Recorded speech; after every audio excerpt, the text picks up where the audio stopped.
Hello everyone, क्या हाल चाल है? कैसे हो आप सभी? होपफुली आप बहुत अच्छे होंगे।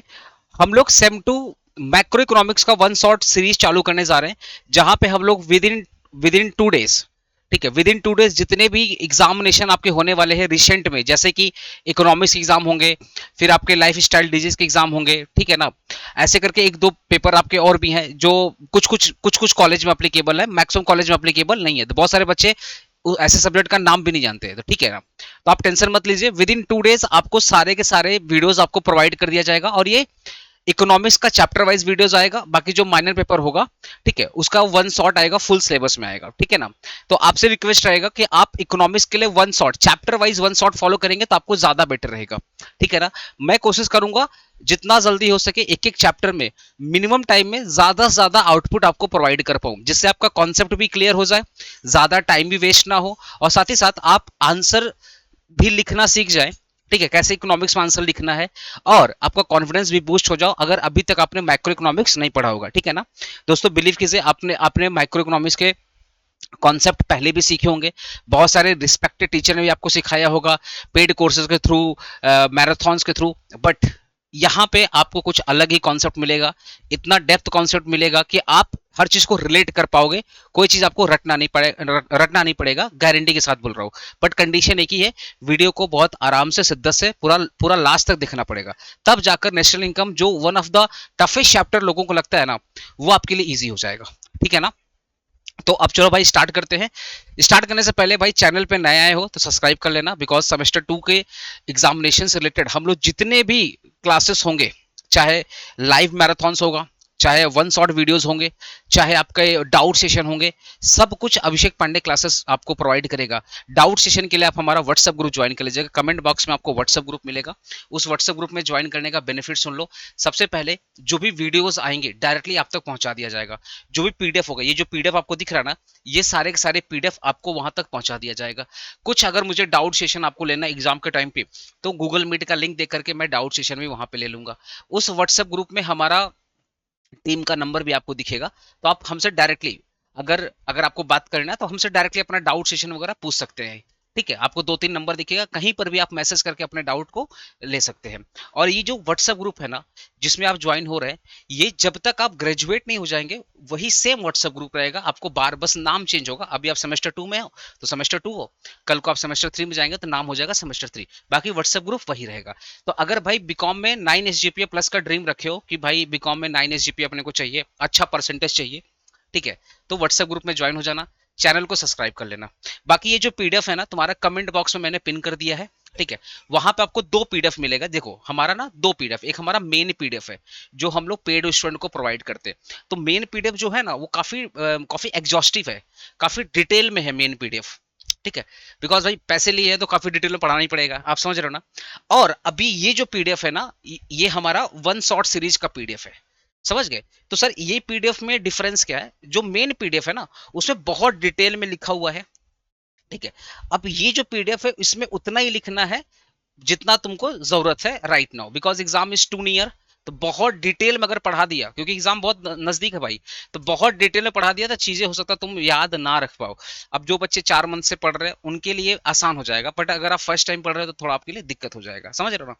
तो एक एक पीडीएफ मिलेगा आपको मेन पीडीएफ बोल करके, वो काफी डिटेल्ड है, ठीक है। अगर आपको डिटेल्ड आंसर लिखना है तो आप मेन पीडीएफ को फॉलो कर लेना। अदरवाइज अदरवाइज आपको सजेशन पीडीएफ बोल करके लिखा रहेगा, डाउनलोड सजेशन पीडीएफ। तो सजेशन पीडीएफ मैं वन शॉट सीरीज में फॉलो कर रहा हूँ, और जो मेन पीडीएफ है वो काफी डिटेल्ड है। तो आपको दोनों पीडीएफ में प्रोवाइड कर दूंगा, जो आपको अच्छा लगेगा आप वहां से आंसर निकाल लीजिएगा।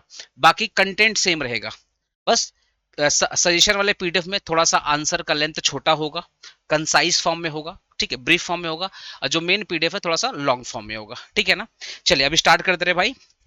एक रिक्वेस्ट और रहेगा, प्लीज वीडियो को शेयर करना, अपने दोस्तों के साथ वीडियो को शेयर कर देना, ठीक है। अभी अभी वीडियो देख रहे हो ना, एक लाइक बटन क्लिक कर देना, और एक कमेंट कर देना। कमेंट करना जरूरी है, बिकॉज जब तक तुम कमेंट नहीं करोगे तो जो नए नए स्टूडेंट आएंगे उनको समझ में नहीं आएगा ये चैनल वर्थ इट है या वर्थ इट नहीं है। तो तुम्हारा एक कमेंट नए स्टूडेंट को कॉन्फिडेंस दे सकता है वीडियो को देखने के लिए।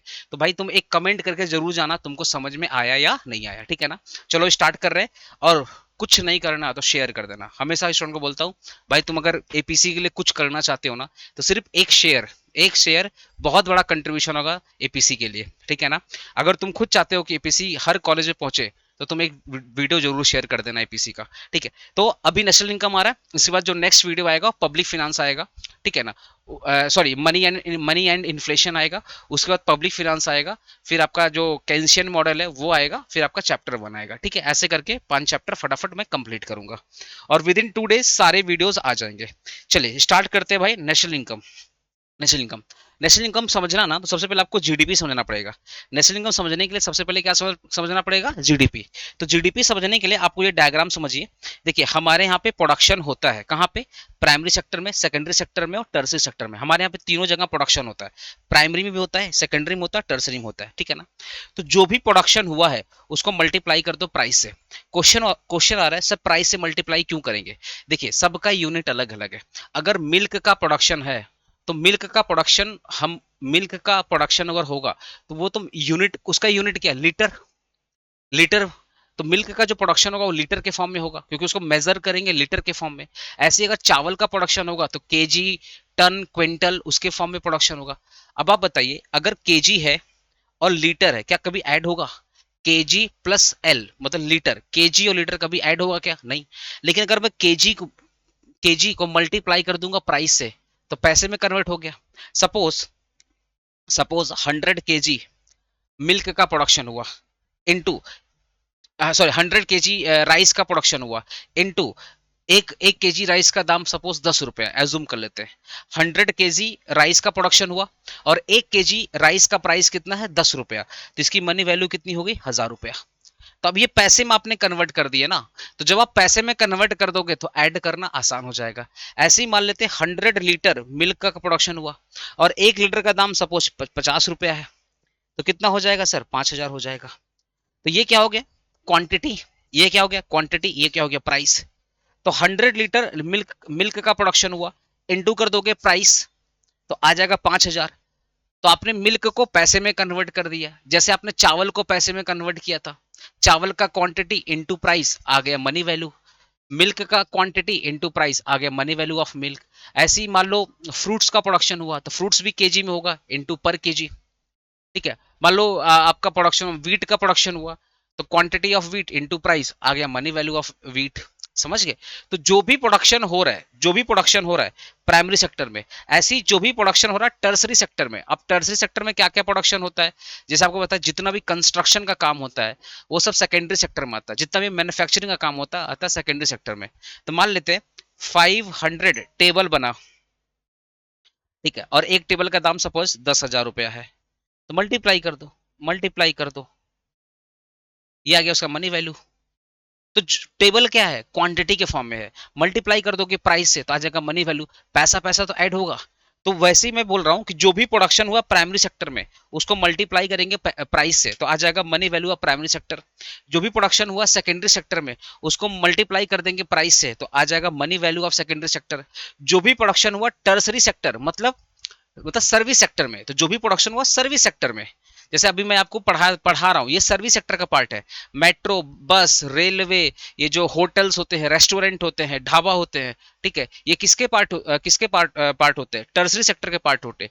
आपका जो स्कूल्स है, टीचर है, कॉलेज है, वो सब कुछ टर्सरी सेक्टर का पार्ट है। जो लोग सर्विसेज प्रोवाइड करते हैं वो टर्सरी सेक्टर के पार्ट होते हैं। तो जो भी प्रोडक्शन हुआ टर्सरी सेक्टर में उसको मल्टीप्लाई कर देंगे प्राइस से तो आ जाएगा money value of tertiary sector. क्या आ जाएगा guys, money value of tertiary sector, ठीक है ना। तो अब तीनों सेक्टर का मनी वैल्यू को हम लोग क्या करेंगे, ऐड कर देंगे, तो बड़ा सा अमाउंट आएगा। इसी बड़े अमाउंट को अपने बोलेंगे जीडीपी। क्या बोलेंगे, जीडीपी, ग्रॉस डोमेस्टिक प्रोडक्ट। ये जो बड़ा सा अमाउंट आ रहा है इसी बड़े अमाउंट को बोलेंगे जीडीपी, ग्रॉस डोमेस्टिक प्रोडक्ट, ठीक है ना। तो सर जीडीपी का डेफिनेशन क्या हुआ, GDP is the money value of, देखो GDP is the money value of all final goods and services produce within the domestic territory of a country during one accounting year. GDP क्या बोलता है, money value. Money value किसका, primary sector का, secondary sector का, tertiary sector का। Money value of all final goods and services, याद रखिएगा, GDP हो, चाहे एनडीपी हो, चाहे एनएनपी हो, चाहे जीएनपी हो, या सिंगल वर्ड में बोलूं, चाहे नेशनल इनकम हो, नेशनल इनकम में हमेशा फाइनल गुड्स ऐड होता है। कौन सा गुड्स ऐड होता है? Final goods. तो हमारे यहाँ दो टाइप के गुड्स होते हैं, एक होते हैं फाइनल गुड्स और एक होते हैं इंटरमीडिएट गुड्स। तो अभी मैं आपको डिफरेंस पढ़ा दे रहा हूँ, फाइनल गुड्स और इंटरमीडिएट का गुड्स का डिफरेंस पढ़ा दे रहा हूँ। पहले एक बार डेफिनेशन को क्लियर कर लो। Money value of all final goods, कौन सा? इंटरमीडिएट लोगे? नहीं सर, फाइनल लेंगे। तो money value of all final goods and services, ठीक है, जो भी goods and services finally produce हुई है, ध्यान सुनना, जो भी goods and services finally produce हुई है, कहां पे? देश के अंदर।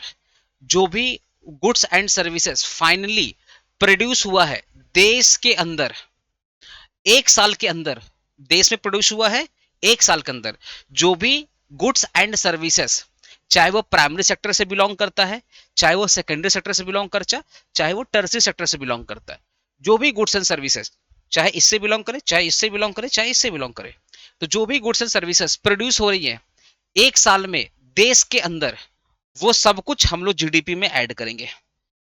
तो इस देश में ना, इस देश में ना, अगर सुई, निडिल, अगर निडिल का प्रोडक्शन हुआ, वो भी जीडीपी का पार्ट है। ये जितना भी साग सब्जी आप देख रहे हो ना, कपड़े, साग सब्जी, कपड़े, ठीक है, जो भी प्रोडक्शन हो रहा है जीडीपी का पार्ट है। जितने भी होता है ना, सुई से लेकर ट्रक, कार से लेकर के रेलवे, एरोप्लेन, जो भी इस देश में जो भी प्रोडक्शन हो रहा है, जिस चीज का प्रोडक्शन हो रहा है, चाहे गुड्स का हो रहा है, चाहे सर्विस का हो रहा है, मैं आपको क्लासेस करवा रहा हूं तो पैसे बदले में पैसे ले रहा हूं ना, ये भी तो सर्विसेज है। और सर्विसेज भी क्या होती है? प्रोडक्शन होती है। आप जिस कॉलेज में पढ़ते हैं उस कॉलेज को आप फीस देते हैं, तो कॉलेज भी तो सर्विस दे रहा है, बदले में आप फीस दे रहे हैं, तो वो भी जीडीपी में ऐड होगा।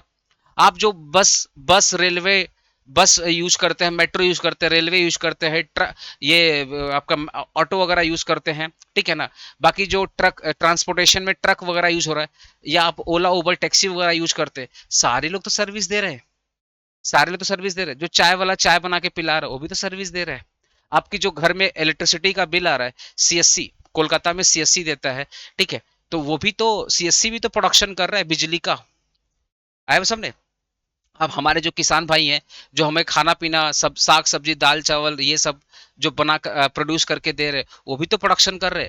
तो सिंपल एक वर्ड याद रखना, सुई से लेकर के ट्रक तक जो भी इस देश में बनेगा, सुई से लेकर के ट्रक तक जो भी इस देश में बनेगा, सब कुछ जीडीपी में ऐड करेंगे। तो सिंपल सा बात है, हमारे यहाँ पे तीन जगह ही प्रोडक्शन होता है। प्रोडक्शन तीन जगह होता है, एक प्रोडक्शन होता है प्राइमरी में, एक प्रोडक्शन होता है सेकेंडरी में, और एक प्रोडक्शन होता है टर्सरी में। ये जो तीनों सेक्टर में प्रोडक्शन हो रहा है ना, ये जो तीनों सेक्टर में प्रोडक्शन हो रहा है, ठीक है, इन सारे प्रोडक्शन को में मल्टीप्लाई करो प्राइस से, तो आएगा मनी वैल्यू। अब तीनों सेक्टर का आपने क्या निकाल लिया? Money value. अब उस मनी वैल्यू को ऐड कर दो, देखो ना, इस मनी वैल्यू को ऐड कर दो, आ गया जीडीपी। तो डेफिनेशन क्या हो गया? GDP is the money value of all final goods and services produce within the domestic territory during one accounting year. एक साल के अंदर देश में जो भी प्रोड्यूस हुआ, एक साल के अंदर एक साल के अंदर देश में जो भी प्रोड्यूस हुआ, छोटा सामान बड़ा सामान जो भी प्रोड्यूस हुआ, वो सब कुछ जीडीपी का पार्ट है। ओके, अगर मैं टाइप्स ऑफ जीडीपी की बात करूं, तो जीडीपी के दो टाइप्स होते हैं, एक होते हैं नॉमिनल जीडीपी, एक होते हैं रियल जीडीपी, ठीक है ना। अगर कोई बोले जीडीपी और आगे कुछ ना बोले तो समझ जाइएगा वो नॉमिनल जीडीपी की बात कर रहा है, ठीक है ना। अब नॉमिनल जीडीपी कैसे निकालते हैं? करंट ईयर प्रोडक्शन में अगर मल्टीप्लाई कर देंगे करंट ईयर प्राइस या मार्केट प्राइस से, करंट ईयर प्राइस या मार्केट प्राइस से, करंट ईयर प्रोडक्शन में मल्टीप्लाई कर देंगे करंट ईयर या मार्केट प्राइस से, करंट ईयर प्राइस या मार्केट प्राइस से मल्टीप्लाई कर देंगे तो आ जाएगा नॉमिनल जीडीपी, या इसी को बोलेंगे GDP at a market price. GDP MP बोलते हैं, GDP at a market price. Current year production से मल्टीप्लाई कर देंगे मार्केट प्राइस से, ठीक है। तो अभी हमारा करंट ईयर क्या है, मान लेते हैं 2026, और हमारा मार्केट प्राइस क्या है 2026। तो 2026 के प्रोडक्शन से मल्टीप्लाई कर दोगे 2026 के प्राइस के, 2026 में जो भी प्रोडक्शन हुआ है उसको मल्टीप्लाई कर देंगे 2026 के प्राइस के साथ, आ जाएगा आपका नॉमिनल जीडीपी या GDP at a market price, ठीक है ना। अब आप बताइए 2026 के प्राइस में जो 2000 जो मार्केट प्राइस है, अभी जो मार्केट प्राइस हमारा है, ठीक है, अभी तुम लोग देखो ना, चीनी का दाम बढ़ गया, हर चीज का दाम बढ़ गया, क्या महंगाई नहीं है? तो हमेशा याद रखिएगा जो मार्केट प्राइस में ना इन्फ्लेशन हमेशा एडेड होता है। मार्केट प्राइस में जो इन्फ्लेशन होता है ना हमेशा एडेड होता है। ठीक है, क्योंकि जो आप पता हो ना मार्केट प्राइस जो है, अभी जो आप मार्केट प्राइस पे करते हो, अभी तुम्हारे घर में देखना कोई सामान आया होगा तो आपने मार्केट प्राइस पे किया होगा। तो जो भी आपने मार्केट प्राइस पे किया, क्या उसमें इन्फ्लेशन था? उसमें क्या महंगाई का सर था? सर मत बोले सर, बहुत ज्यादा महंगाई है। तो करेंट ईयर प्राइस में हमेशा इन्फ्लेशन एडेड होता है, हमेशा इन्फ्लेशन एडेड होता है। इसीलिए नॉमिनल जीडीपी में भी हमेशा इन्फ्लेशन ऐड होता है। बिकॉज जो नॉमिनल जीडीपी होती है ना, वो करंट ईयर प्राइस में कैलकुलेट की जाती है, तो हमेशा इसका साइज बड़ा होगा, बिकॉज उसमें महंगाई है ना। अब सोचो ना, हमारा 10 साल पहले आज के दिन 100 रुपया का वैल्यू, और 10 साल पीछे जो 100 रुपया का वैल्यू था, क्या सेम है? क्या नहीं ना। 2015 में जो 100 रुपया का वैल्यू था और 2025 में जो 100 रुपया का वैल्यू था, क्या सेम है? क्या नहीं। 2025 में आप कम सामान खरीदोगे, 2025 में आप कम सामान खरीदोगे, बिकॉज महंगाई आ गई। जब भी महंगाई आती है ना, लोगों की परचेजिंग पावर कम हो जाती है, लोग कम से कम क्वांटिटी परचेज करते हैं। ऐसी ही 2010 में महंगाई ठीक ठाक थी, तो आप ज्यादा से ज्यादा सामान परचेज कर पाते थे। तो तो याद रखिएगा, हमेशा जब भी आपको करंट ईयर प्राइस बोला जाए, तो हमेशा करंट ईयर प्राइस में महंगाई ऐड होता है, इन्फ्लेशन ऐड होता है। और इन्फ्लेशन के वजह से नॉमिनल जीडीपी हमेशा ज्यादा दिखेगी। पर नॉमिनल जीडीपी अगर ज्यादा है तो इसका मतलब देश का ग्रोथ नहीं है। अगर नॉमिनल जीडीपी ज्यादा है तो इट डजेंट मीन कि देश का ग्रोथ हुआ है। अरे नॉमिनल जीडीपी ज्यादा है, ये भी रीजन हो सकता है कि भैया महंगाई ज्यादा थी, महंगाई ज्यादा थी इसलिए नॉमिनल जीडीपी ज्यादा दिख रही है। समझ में आया? तो नॉमिनल जीडीपी कभी भी इंडिकेटर नहीं होता है। तो नॉमिनल जीडीपी में दो तीन चीज पहले सीख लिए। पहला क्या सीखे, एक नॉमिनल जीडीपी निकालने के लिए करंट ईयर के प्रोडक्शन में मल्टीप्लाई करेंगे करंट ईयर के प्राइस से, या जो मार्केट प्राइस चल रही है उससे मल्टीप्लाई करेंगे तो आएगा नॉमिनल जीडीपी। नॉमिनल जीडीपी में इन्फ्लेशन एडेड होता है। नॉमिनल जीडीपी कभी भी एक्चुअल ग्रोथ का साइन नहीं होता है। नॉमिनल जीडीपी कभी भी एक्चुअल ग्रोथ का साइन नहीं होगा। और चौथा एक पॉइंट और लिख देना कि नॉमिनल जीडीपी को हम लोग मेजर करते हैं मार्केट प्राइस पर। ठीक है, और एक डेफिनेशन लिख देना, डेफिनेशन क्या लिखोगे? देखो, है तो नॉमिनल जीडीपी, तो पहले जीडीपी का डेफिनेशन लिख देना। It is the money value of all final goods and services produce within the domestic territory during one accounting year, comma, during one accounting year, comma, when GDP calculated at a market price called nominal GDP। तो एक extra line add कर देना, यहाँ पे एक extra line add कर देना, when GDP calculate at market price is called nominal GDP। तो तुम लोग पहले क्या करना, जीडीपी का डेफिनेशन लिखना, ये जो जीडीपी का डेफिनेशन है ये पूरा लिख देना, ये जो जीडीपी का डेफिनेशन है, ये जो जीडीपी डेफिनेशन है ये पूरा लिख देना एज इट इज। इसके बाद एक एक्स्ट्रा लाइन लिख देना, क्या लिखना? It is calculated. Extra line क्या लिखोगे? ये जो एक्स्ट्रा लाइन है वो क्या लिखोगे? इट इज कैलकुलेट, ऐसे लिखोगे। अच्छा, पहले पहले पहला definition of GDP, definition of GDP, GDP का डेफिनेशन लिख देना, उसमें ऐड कर देना ये एक्स्ट्रा लाइन। क्या ऐड करोगे? When GDP calculated at MP market price, पूरा फुल फॉर्म लिखना, MP is called nominal GDP, is called nominal GDP. ठीक है, तो ए एक्स्ट्रा लाइन कर देना बस, कि भैया जब जीडीपी का कैलकुलेशन मार्केट प्राइस पे होता है उसको बोलते हैं नॉमिनल जीडीपी। चलो अब बात करते हैं रियल जीडीपी। आइए बात करते हैं रियल जीडीपी। रियल जीडीपी क्या होती है, ध्यान सुनेगा। करंट ईयर प्रोडक्शन तो करंट ईयर का लेंगे, लेकिन मल्टीप्लाई करेंगे बेस ईयर के प्राइस से। अब ये बेस ईयर क्या होता है? 2011 2012। ठीक है, तो करंट ईयर प्रोडक्शन मल्टीप्लाई करेंगे बेस ईयर प्राइस से, हमें मिलेगा रियल जीडीपी, या GDP at base year price, या GDP at a constant year price. इसका दो तीन नाम है, या तो रियल जीडीपी बोल दो, या GDP at a base year price बोल दो, या GDP at a constant year price बोल दो। ठीक है ना। अब इसका अगर डेफिनेशन निकालना है, ठीक है, तो डेफिनेशन निकालने का तरीका बता रहा हूं बाद में। पहले बात करते हैं ये बेस ईयर, ये कौन डिसाइड करता है? बेस ईयर ऑलवेज डिसाइड करता है सीएसओ, सेंट्रल स्टैटिस्टिकल ऑर्गेनाइजेशन। ये गवर्नमेंट की बॉडी होती है। ठीक है, यही डिसाइड करते हैं हमारा बेस ईयर क्या होगा। ठीक है, आपको सुनने में थोड़ा अजीब लगेगा, 20 और 21 हमारा नया बेस ईयर होने वाला था, पर कोरोना आ गया। तो जब भी किसी ईयर में कोरोना आ जाता है, ठीक है, या जब भी किसी ईयर में नेचुरल क्लैमिटीज वगैरह आ जाती हैं, ठीक है, जैसे अभी आसाम में इस बार आ गया ना, तो जब भी किसी ईयर में नेचुरल क्लैमिटीज वगैरह अर्थक्वेक वगैरह आ जाता है, तो इससे बहुत ज्यादा देश को नुकसान होता है और प्राइसेस बहुत ज्यादा बढ़ जाती हैं। तो वो साल कभी भी बेस ईयर नहीं होगा। तो बेस ईयर के लिए हमेशा हम लोग नॉर्मल ईयर लेते हैं, और ये बेस ईयर कौन डिसाइड करता है? CSO, central statistical organisation. तो करंट ईयर प्रोडक्शन को मल्टीप्लाई करेंगे बेस ईयर के प्राइस से, तो आ जाएगा हमारा रियल जीडीपी। अब सोचो ना, हमारा हमारा जो नॉमिनल जीडीपी है, नॉमिनल जीडीपी को निकालने के लिए हम लोग किससे मल्टीप्लाई कर रहे थे? मार्केट प्राइस से। अब आप बताओ, ये मार्केट प्राइस हमारा कौन सा है? 2026। और हमारा बेस ईयर क्या है? 2011 2012। तो 2026 और 2011 2012 में फर्क क्या है? इन्फ्लेशन का फर्क है, इन्फ्लेशन का फर्क है। आया सामने? 2026 में इन्फ्लेशन बहुत ज्यादा है और 2011-12 में इन्फ्लेशन था, क्योंकि इन्फ्लेशन हटा दिया गया, क्योंकि आप पीछे जा रहे हो ना, तो इन्फ्लेशन कम हो जाएगा। समझ गए? तो अगर अपने देश का एक्चुअल ग्रोथ, देश का अगर आपको एक्चुअल ग्रोथ का पता करना है, तो इन्फ्लेशन को हटाना पड़ेगा। तो जब करंट ईयर के प्रोडक्शन को मल्टीप्लाई करेंगे 2011-2012 के प्राइस से, मतलब बेस ईयर प्राइस से, तो हमें मिलेगा रियल जीडीपी। देखो ना, प्रोडक्शन है करंट ईयर का, यहां भी करंट ईयर का प्रोडक्शन है। अब एक एग्जांपल लेता हूं, मान लो करंट ईयर प्रोडक्शन हुआ था 100 kg, ठीक है, अब प्राइस था मान लेते 50 रुपया, ठीक है, तो नॉमिनल जीडीपी कितना आ जाएगा सर? 5000। 5000।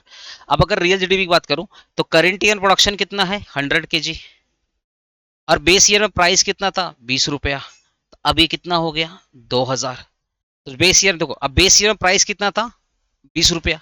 बिकॉज भाई 15 साल पहले की बात हो रही है, 2011-2012, और अभी हमारा 2026 चल रहा है, करीबन 15 साल पहले की बात कर रहा है। तो 15 साल पहले प्राइस कितना था? 20 रुपया। 15 साल बाद प्राइस कितना है? 50 रुपया।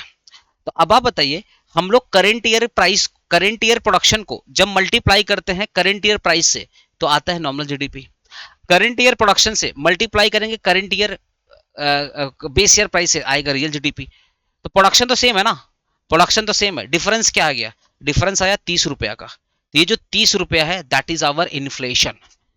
तो रियल जीडीपी देखो 2000 है और नॉमिनल जीडीपी 5000 है। 5000 इसलिए ज्यादा है, 5000 इसलिए ज्यादा है बिकॉज 30 रुपया इसमें क्या है? इन्फ्लेशन है। आया समझ? तो रियल जीडीपी में हमेशा इन्फ्लेशन हटा के बात करते हैं। जो रियल जीडीपी होती है ना, उसमें हम लोग हमेशा क्या करते हैं? इन्फ्लेशन हटा के बात करते हैं। समझ में आया?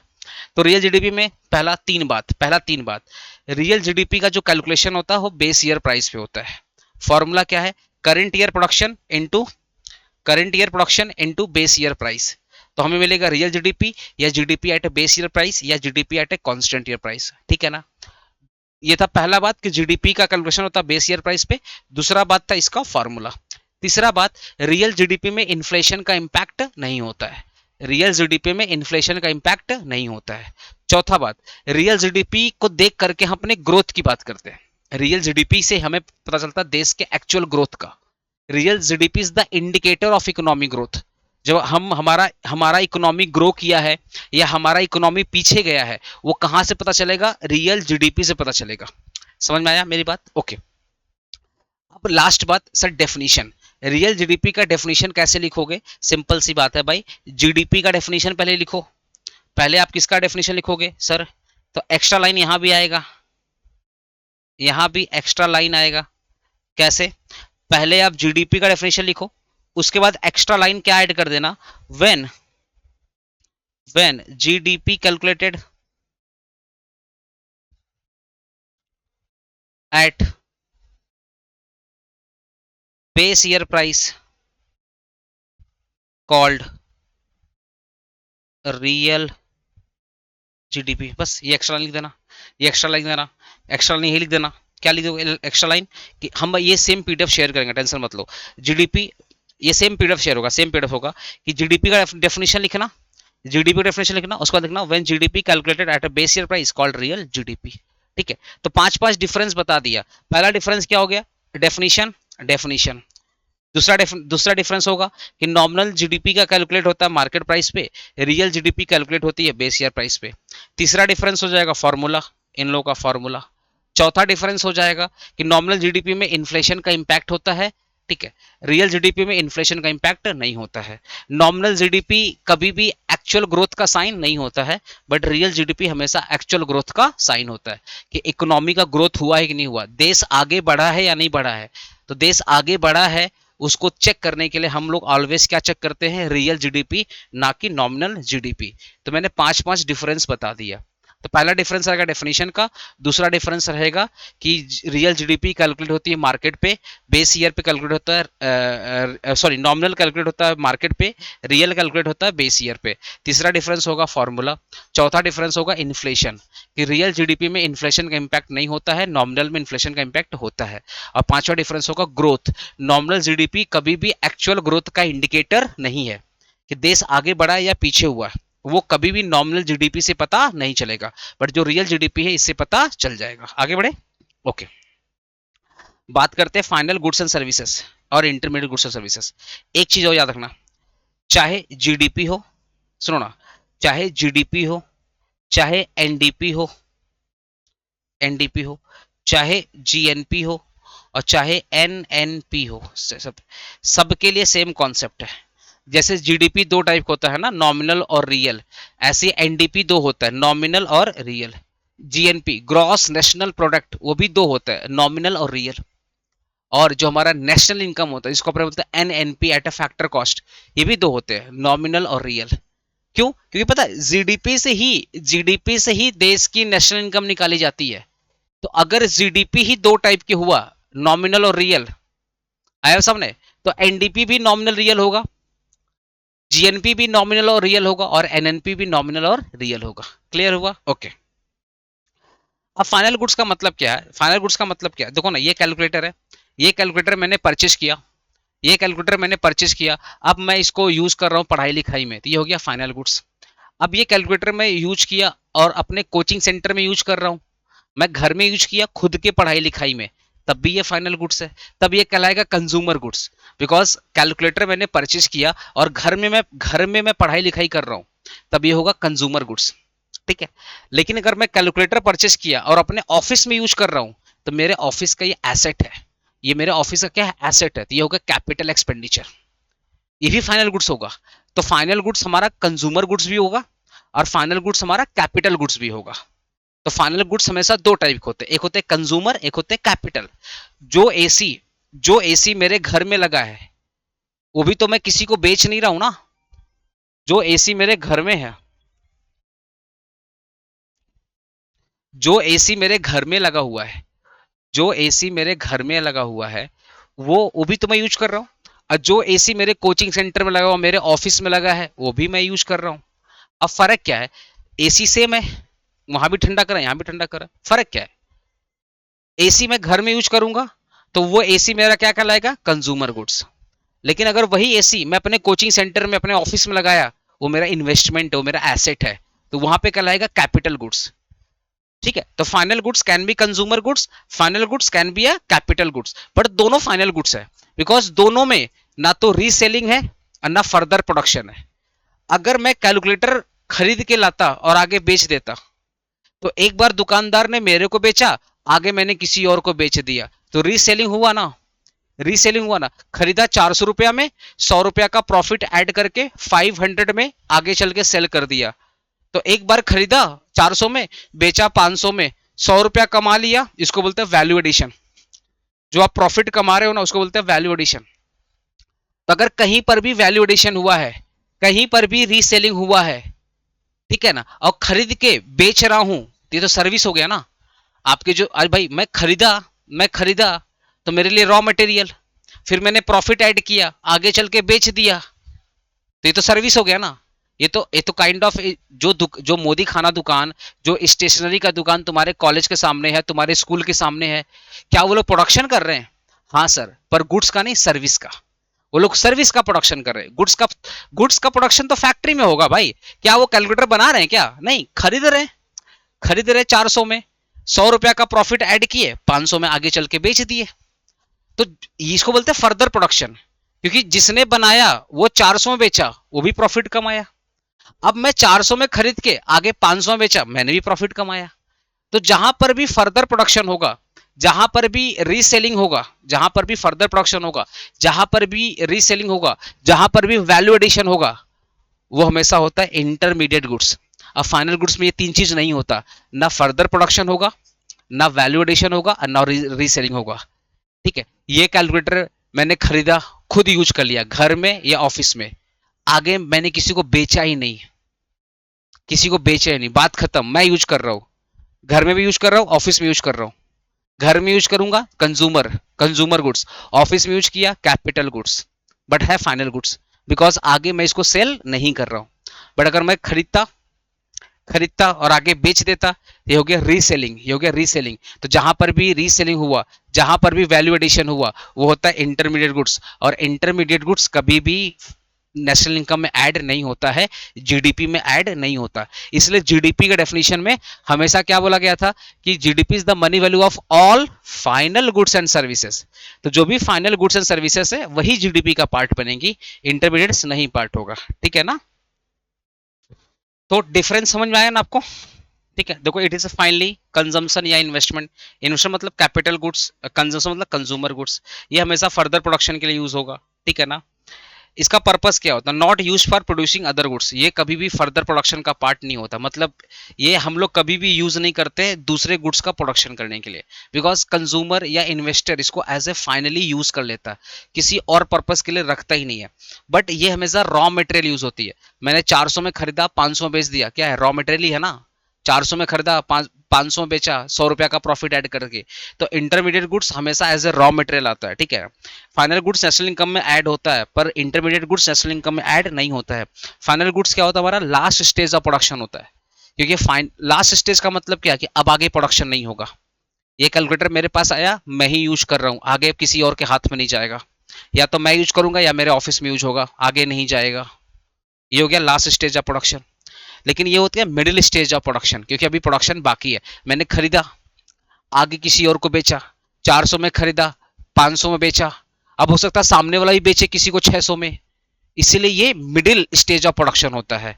ठीक है, ये मिडिल स्टेज ऑफ प्रोडक्शन होता है, मतलब ये फाइनल प्रोडक्शन नहीं होता है। ठीक है ना, फाइनल गुड्स किसको बेचते हैं हम लोग? या तो कंज्यूमर को बेचेंगे या इन्वेस्टर को बेचेंगे। मेरा पॉइंट ऑफ व्यू सोचो ना, मैं खरीदा अपने घर के लिए तो कंज्यूमर, लेकिन अगर मैं ये खरीदा अपने ऑफिस के लिए, इन्वेस्टर, क्योंकि मैं ऑफिस में इन्वेस्ट कर रहा हूँ। ठीक है, इंटरमीडिएट गुड्स हमेशा कौन यूज करेगा? प्रोड्यूसर। जो प्रोड्यूसर है वही परचेस करेगा, प्रॉफिट ऐड करेगा, आगे सेल करेगा, तो प्रोड्यूसर या मैन्युफैक्चरर। ठीक है ना, एग्जांपल, मैंने अपने कार परचेस किया फैमिली के लिए, फर्नीचर परचेस किया घर के लिए, कार परचेस किया ऑफिस के लिए, फर्नीचर परचेस किया ऑफिस के लिए, ये सब फाइनल गुड्स है। लेकिन अगर मैंने steel use in the manufacturing of car, तो स्टील आपने परचेस किया कार को बनाने के लिए, तो भैया जब आप स्टील थोड़ी बेचोगे, कार बेचोगे ना। तो स्टील का यूज आपने किया कार में, तो steel as a raw material use हो रहा है कार के अंदर, तो स्टील मेरा क्या है? इंटरमीडिएट गुड्स है। याद रखिएगा, इंटरमीडिएट गुड्स कभी भी नेशनल इनकम का पार्ट नहीं होता है। ठीक है ना, नॉमिनल जीडीपी, रियल जीडीपी पढ़ा दिया हूं, इसका डिफरेंस भी पढ़ा दिया हूं। ठीक है ना, अब बात करते हैं एनडीपी। देखो ना, जो जीडीपी है ना, जीडीपी हम लोग सब ऐड कर रहे थे, जो भी प्रोडक्शन हुआ था तीनों सेक्टर में बस ऐड कर रहे थे। मनी, याद करो, money value of primary, money value of secondary, money value of tertiary, सबका ऐड कर रहे थे। जब आप ऐड करते हो ना, बोलते हैं ग्रॉस। जब आप ऐड करते हो बोलते हैं ग्रॉस। ग्रॉस आया समझे? अब उस ग्रॉस में से डेप्रिसिएशन को हटा दोगे तो आ जाएगा एनडीपी। एनडीपी मतलब नेट डोमेस्टिक प्रोडक्ट, एनडीपी मतलब नेट डोमेस्टिक प्रोडक्ट। ठीक है ना, तो डेफिनेशन कैसे होगा? सिंपल, जीडीपी का डेफिनेशन लिखना और लास्ट में लिख देना एक्सक्लूडिंग ऑफ डेप्रिसिएशन। जीडीपी का डेफिनेशन लिखना और लास्ट में क्या लिखना? Excluding of depreciation. सिंपल, तो आ जाएगा तुम्हारा एनडीपी। तो एनडीपी का डेफिनेशन क्या हो गया? सिंपल, एनडीपी का डेफिनेशन क्या होगा? It is the money value of all final goods and services produce within the domestic territory of a country during one accounting year. यहां तक किसका डेफिनेशन था? जीडीपी का। एक एक्स्ट्रा लाइन लिख देना, एक एक्स्ट्रा लाइन देना, क्या? When GDP exclude depreciation, sorry, एक एक्स्ट्रा लाइन लिख देना, excluding of depreciation during one accounting year, comma, excluding of depreciation, get a NDP. तो एक्स्ट्रा लाइन वही लिखना कि हम भैया डेप्रिसिएशन को हटा देते हैं। ठीक है ना, अब जैसे जीडीपी दो टाइप की थी, वैसे एनडीपी भी दो टाइप की है, नॉमिनल एनडीपी और रियल एनडीपी। जब एनडीपी का कैलकुलेशन होगा करंट ईयर मार्केट प्राइस पे, करंट ईयर प्राइस पे या मार्केट प्राइस पे, क्या मिलेगा? Nominal NDP. जब जब एनडीपी का कैलकुलेशन होगा बेस ईयर प्राइस पे, तो क्या मिलेगा? Real NDP. Same concept, same concept, same concept guys, ठीक है ना? जब एनडीपी का कैलकुलेशन होगा, जब एनडीपी का कैलकुलेशन होगा करंट ईयर मार्केट प्राइस पे, करंट ईयर मार्केट प्राइस पे, तो क्या बोलेंगे इसको? Nominal NDP. लेकिन जब एनडीपी का कैलकुलेशन होगा बेस ईयर प्राइस पे या कांस्टेंट ईयर प्राइस पे, 2011 2012 वाले के प्राइस पे अगर हम मेजर करेंगे तो उसको बोलेंगे रियल एनडीपी। क्लियर है ना? ओके। अब जीडीपी और एनडीपी का डिफरेंस क्या है, मैं एक बार मोटा मोटा बता दे रहा हूं। पहला डिफरेंस क्या लिखिएगा? डेफिनेशन का, पहला डेफिनेशन, दोनों का डेफिनेशन। दूसरा लिखिएगा डेप्रिसिएशन। जीडीपी में डेप्रिसिएशन इंक्लूड होता है, एनडीपी में डेप्रिसिएशन इंक्लूड नहीं होता है। तीसरा होगा मेजर। जीडीपी हमेशा ग्रॉस में मेजर करते हैं, मतलब सब कुछ ऐड करते हैं, ग्रॉस में मेजर करते हैं। एनडीपी हमेशा नेट में मेजर करते हैं, बिकॉज आप डेप्रिसिएशन को हटा रहे हो ना, तो आप नेट में मेजर करते हो, ठीक है ना? ओके। अब चौथा क्या होगा? चौथा फार्मूला, फार्मूला लिख दीजिएगा।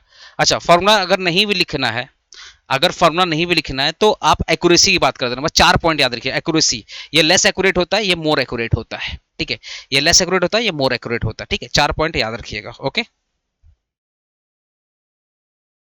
ओके। अब पांचवा क्या डाल दीजिएगा? पांचवा क्या डाल दीजिएगा? फॉर्मूला।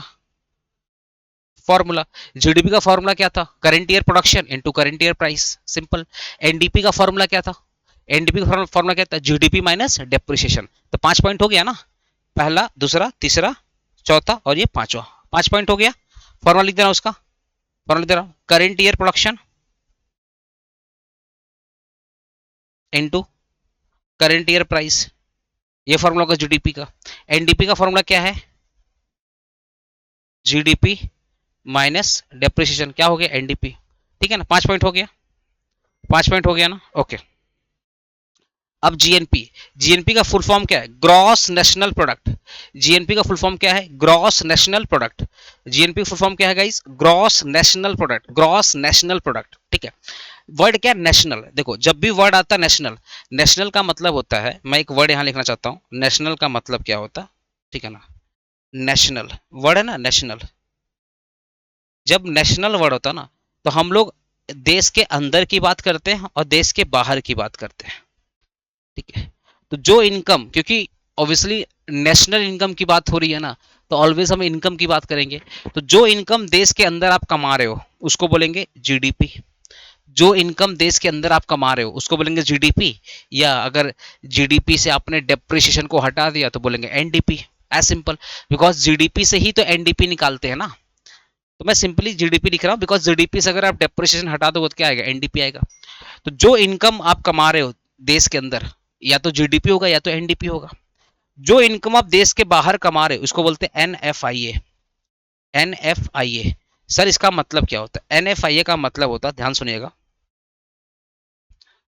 पहला तो इसका मतलब था फुल फॉर्म, फुल फॉर्म क्या है? Net factor income from abroad. Net factor income from abroad, मतलब जो पैसा हम देश के, जो पैसा हमारे देशवासी देश के बाहर कमा रहे हैं। एग्जाम्पल दे रहा हूं, मान लेते हैं हम लोगों ने, पूरे इंडिया के लोग, देखो हमारे इंडियन इंडियन कंपनीज, हमारी इंडियन कंपनीज बहुत सारा देश के अंदर भी कमा रही पैसा, और बहुत सारा वो सर्विसेज देश के बाहर दे रही है, ठीक है? आपने नाम सुना होगा डेलॉयट, पीडब्ल्यूसी, ये सब में भी तो इंडियन इंडियन लोग काम करते हैं, पर सर्विसेज कहाँ जा रही है? देश के बाहर जा रही है। अब वो कंपनी देश के अंदर रजिस्टर्ड है, इसलिए वो इंडियन कंपनी कहलाएगी। तुम लोग अभी कॉन्सेप्ट नहीं पढ़ा है कंपनीज एक्ट का, तो याद रखना इस देश में जो कंपनी खुली है ना वो इंडियन कंपनी है, याद रखना, ठीक है? अभी धीरे धीरे जब तुम लोग धीरे धीरे बड़े हो गए तो कंपनीज एक्ट का कॉन्सेप्ट आएगा, अभी छोड़ो। अभी जो तुमको बोल रहा हूँ समझो। जैसे जैसे जैसे हमारे, जैसे दूसरे देश के लोग हमारे देश में आके गुड्स और सर्विसेज बेच रहे हैं, ऐसे ही हमारे देश की बहुत सारी कंपनियां, हमारे देश की बहुत सारी कंपनियां इंडिया के बाहर जाके गुड्स एंड सर्विसेज बेच रही हैं। जैसे दूसरे देश के लोग इंडिया में आके जॉब करके पैसा कमा रहे हैं, ऐसे ऐसे हमारे देश के लोग भी इंडिया के बाहर जाके जॉब करके पैसा कमा रहे हैं। आपने सुना होगा every 6 person in the world is Indian.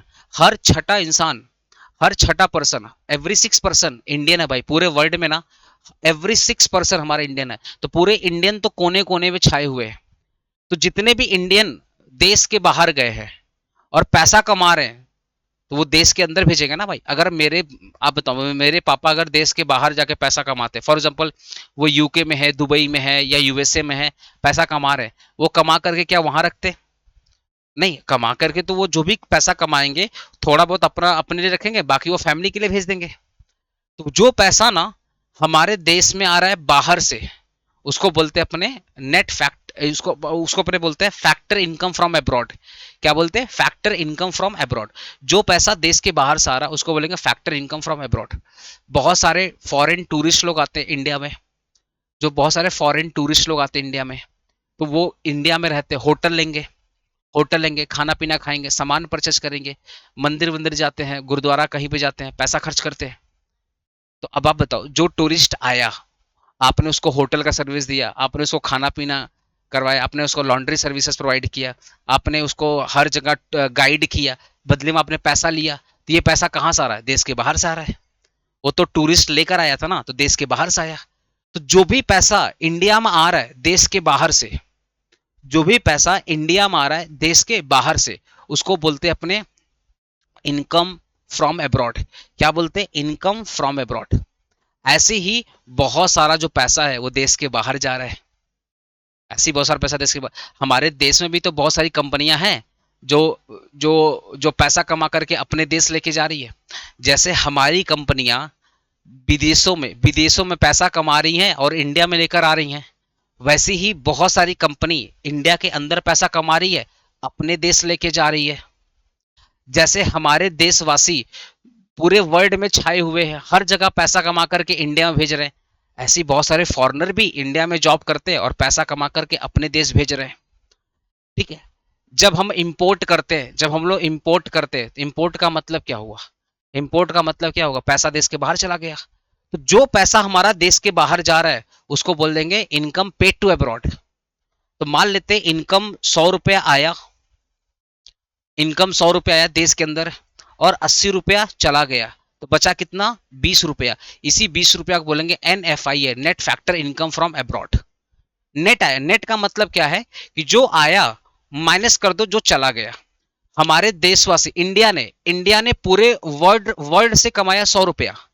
Example, India ने पूरे वर्ल्ड से कमाया 100 रुपया, माइनस इंडिया से 80 रुपया बाहर गया। जैसे इंडिया कमा रहा है पूरे वर्ल्ड से, ऐसे ही पूरे वर्ल्ड के लोग, पूरे वर्ल्ड की कंपनियां इंडिया से भी तो कमा के पैसा लेके जा रही हैं।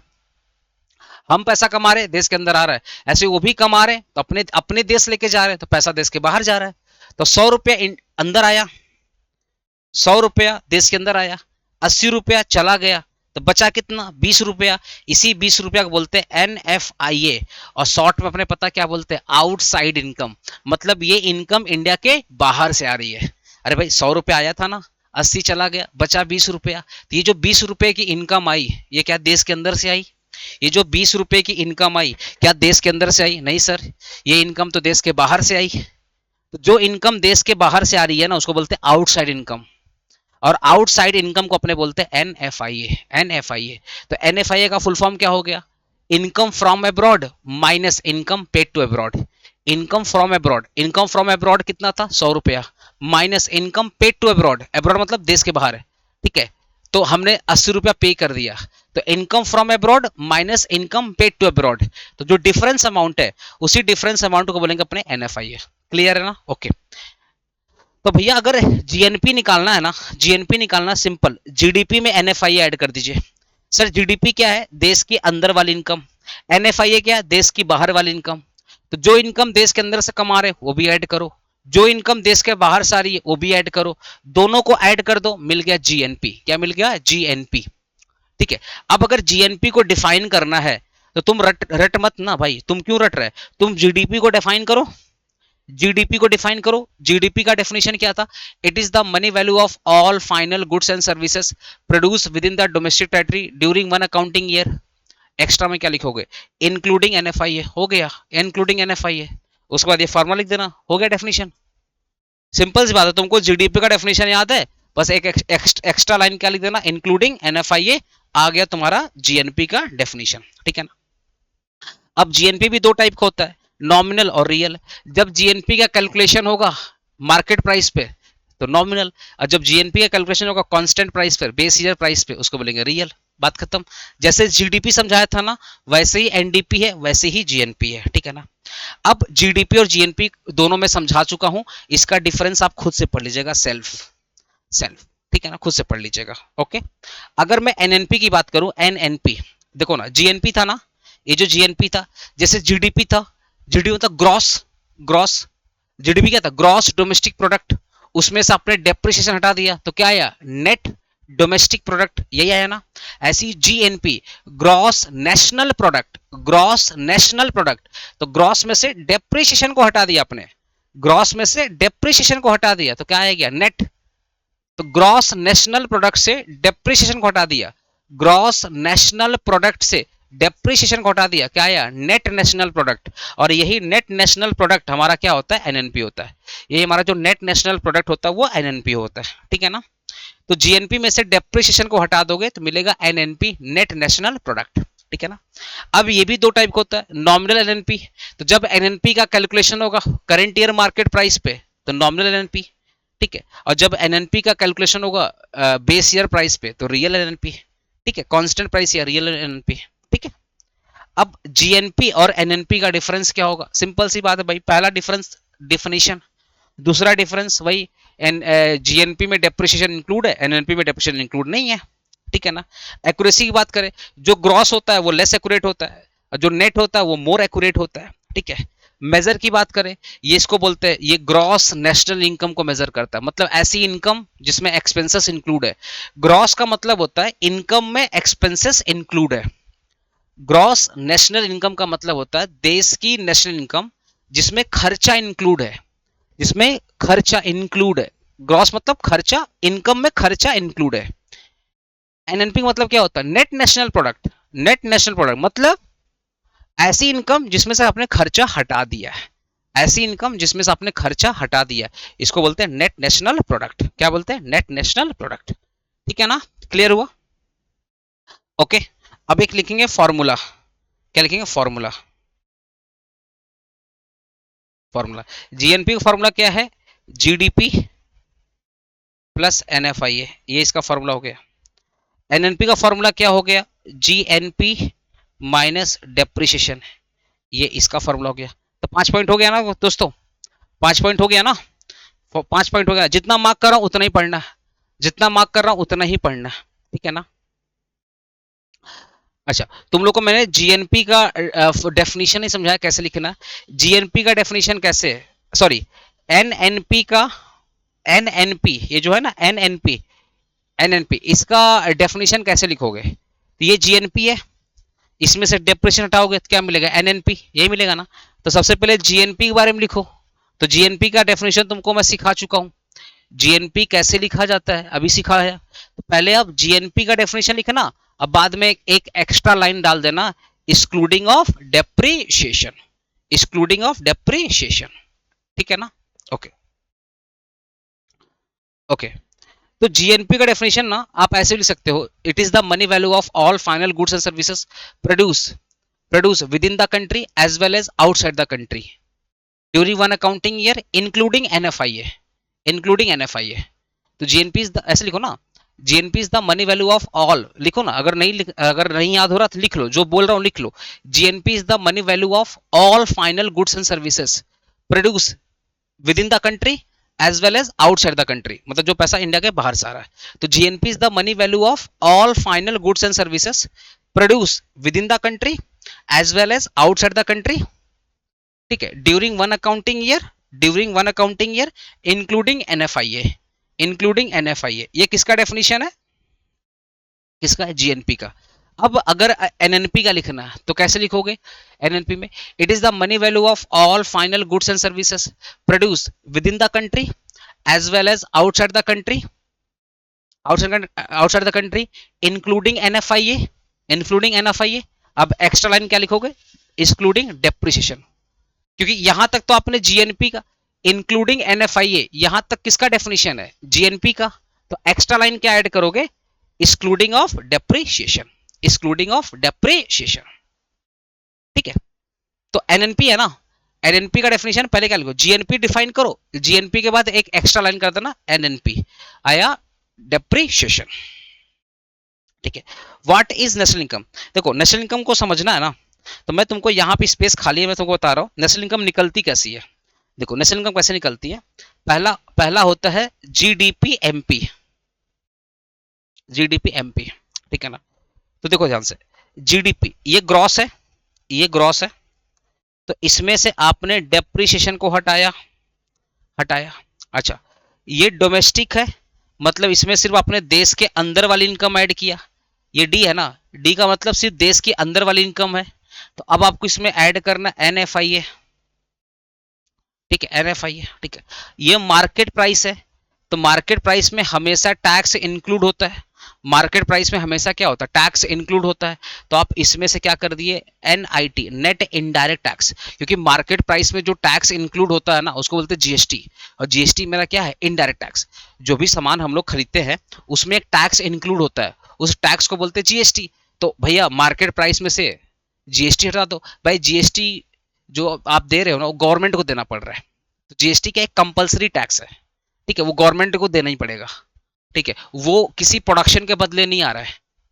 जीएसटी का अलग ही कॉन्सेप्ट है कि इस देश में तुम पैसा कमाओगे तो तुमको जीएसटी, इस देश में तुम अगर गुड्स प्रोवाइड कर रहे हो, सर्विस प्रोवाइड कर रहे हो, तो तुमको जीएसटी देना पड़ेगा। तो जो टैक्स हम लोग देते हैं ना वो हमारा मतलब वो हमारा प्रोडक्शन का पार्ट नहीं होता, ठीक है, याद रखना, बस तुमको सिर्फ यही याद रखना कि जो भी टैक्स आप देते हो गवर्नमेंट को वो हमारे प्रोडक्शन का पार्ट नहीं होता है।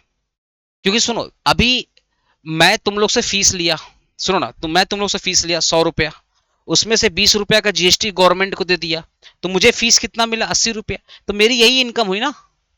मैं बोलूंगा भाई 100 रुपया तो कमाया, लेकिन 20 रुपया तो गवर्नमेंट को दे दिया, तो मुझे बचा कितना, 80 रुपया। तो जब मैं अपनी इनकम बताऊंगा तो मैं 80 बताऊंगा ना, क्योंकि जो गवर्नमेंट का पार्ट है वो तो मेरा है ही नहीं, जो गवर्नमेंट का चीज है वो तो मेरा है ही नहीं। मेरा बात समझ रहे हो, जो गवर्नमेंट का चीज है वो तो मेरा है ही नहीं, वो तो मुझे गवर्नमेंट को देना पड़ेगा।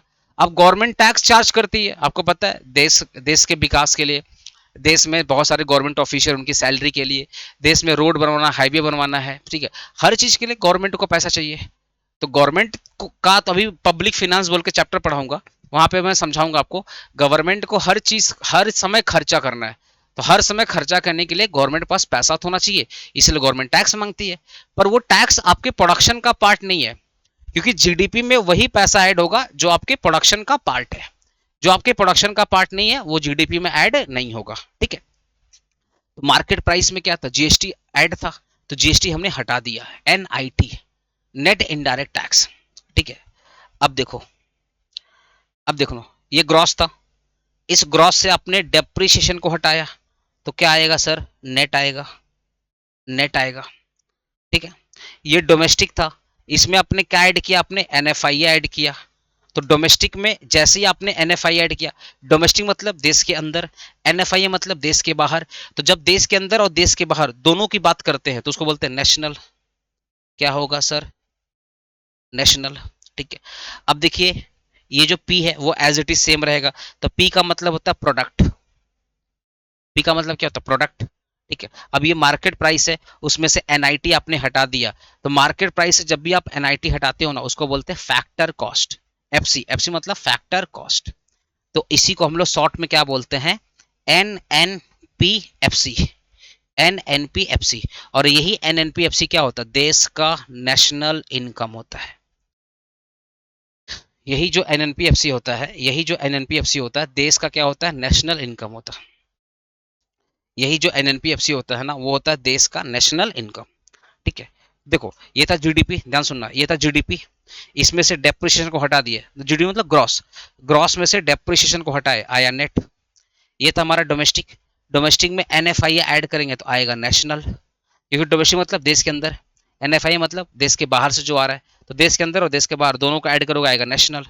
पी हमारा प्रोडक्ट था, अब ये मार्केट प्राइस है, इसमें से एनआईटी को हटा दोगे आएगा फैक्टर कॉस्ट, आएगा फैक्टर कॉस्ट, तो इसको अपने बोलेंगे एनएनपीएफसी। और यही एनएनपीएफसी हमारा क्या होता है, देश का नेशनल इनकम। तो भैया अगर नेशनल इनकम का डेफिनेशन लिखना है ना तो कैसे लिखोगे, कैसे लिखोगे, सिंपली आप जीडीपी का डेफिनेशन लिखो, या सिंपली आप, हाँ सिंपली लिखो ना, कैसे लिखोगे सुनो, नेशनल का डेफिनेशन कैसे लिखोगे? पहले मैं जीडीपी का डेफिनेशन लिखूंगा। अब जीडीपी का डेफिनेशन लिखने के बाद मैं डेप्रिसिएशन को माइनस करूंगा, एनआईटी को माइनस करूंगा और एनएफआईए को ऐड करूंगा। आ गया मेरा नेशनल इनकम। सिंपल सी बात है भाई। नेशनल इनकम को डेफिनेशन लिखने के लिए सिंपली जीडीपी में से मैं क्या हटाऊंगा? डेप्रिसिएशन, एनआईटी को हटाऊंगा और क्या ऐड करूंगा? एनएफआईए को ऐड करूंगा। तो मेरा नेशनल इनकम का डेफिनेशन। चलिए पहले मैं जीडीपी को डिफाइन कर रहा हूं। It is the money value of all final goods and services produce within the domestic territory. फिर नेशनल की बात करो ना, as well as outside the country, produce within the domestic territory as well as outside the country during one accounting year excluding of depreciation and NIT and including of NFIA, excluding of depreciation and NIT and including of NFIA called national income। तो ये सबसे best definition है कि आपने हर चीजों को cover कर दिया। अब ऐसे डेफिनेशन बुक्स में मिलती ही नहीं है, क्योंकि ये पूरा कोर नॉलेज हो गया ना कि पहले आपने जीडीपी को डिफाइन किया। बस जीडीपी को डिफाइन करने में एक एक्स्ट्रा वर्ड आपको ऐड करना पड़ रहा है, इंक्लूडिंग। तो मेरे साथ ना नेशनल इनकम का डेफिनेशन आप लोग लिखिए ना। इट इज द, लिखो ना, लिखो ना, नेशनल इनकम लिखो ना। नेशनल इनकम का डेफिनेशन मेरे साथ लिखो तुम लोग। National income is the money value of all final goods and services, all final goods and services produce within and outside the country, within and outside the country, within and outside the country, within and outside the country, ठीक है, during one accounting year, क्योंकि ये हमेशा एक साल का बात करते हैं। During one accounting year. अब दो चीज को हटाना है, एक्सक्लूडिंग डेप्रिसिएशन एंड एनआईटी। तो मैं लिख दे रहा हूं, एक्सक्लूडिंग डेप्रिसिएशन एंड एनआईटी और including NFIA, including NFIA. Believe me guys, इससे बेस्ट डेफिनेशन आपको कहीं नहीं मिलेगा। बिलीव मी, इससे बेस्ट डेफिनेशन आपको कहीं नहीं मिलेगा। This is the best definition of national income.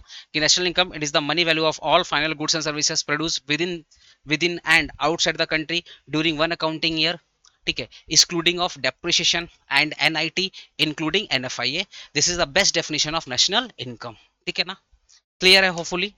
तो मैंने आपको नेशनल इनकम तक का पूरा चीज अच्छे से समझा दिया। तो हमारा नेशनल इनकम क्या होता है? एनएनपी एफसी होता है। ठीक है ना।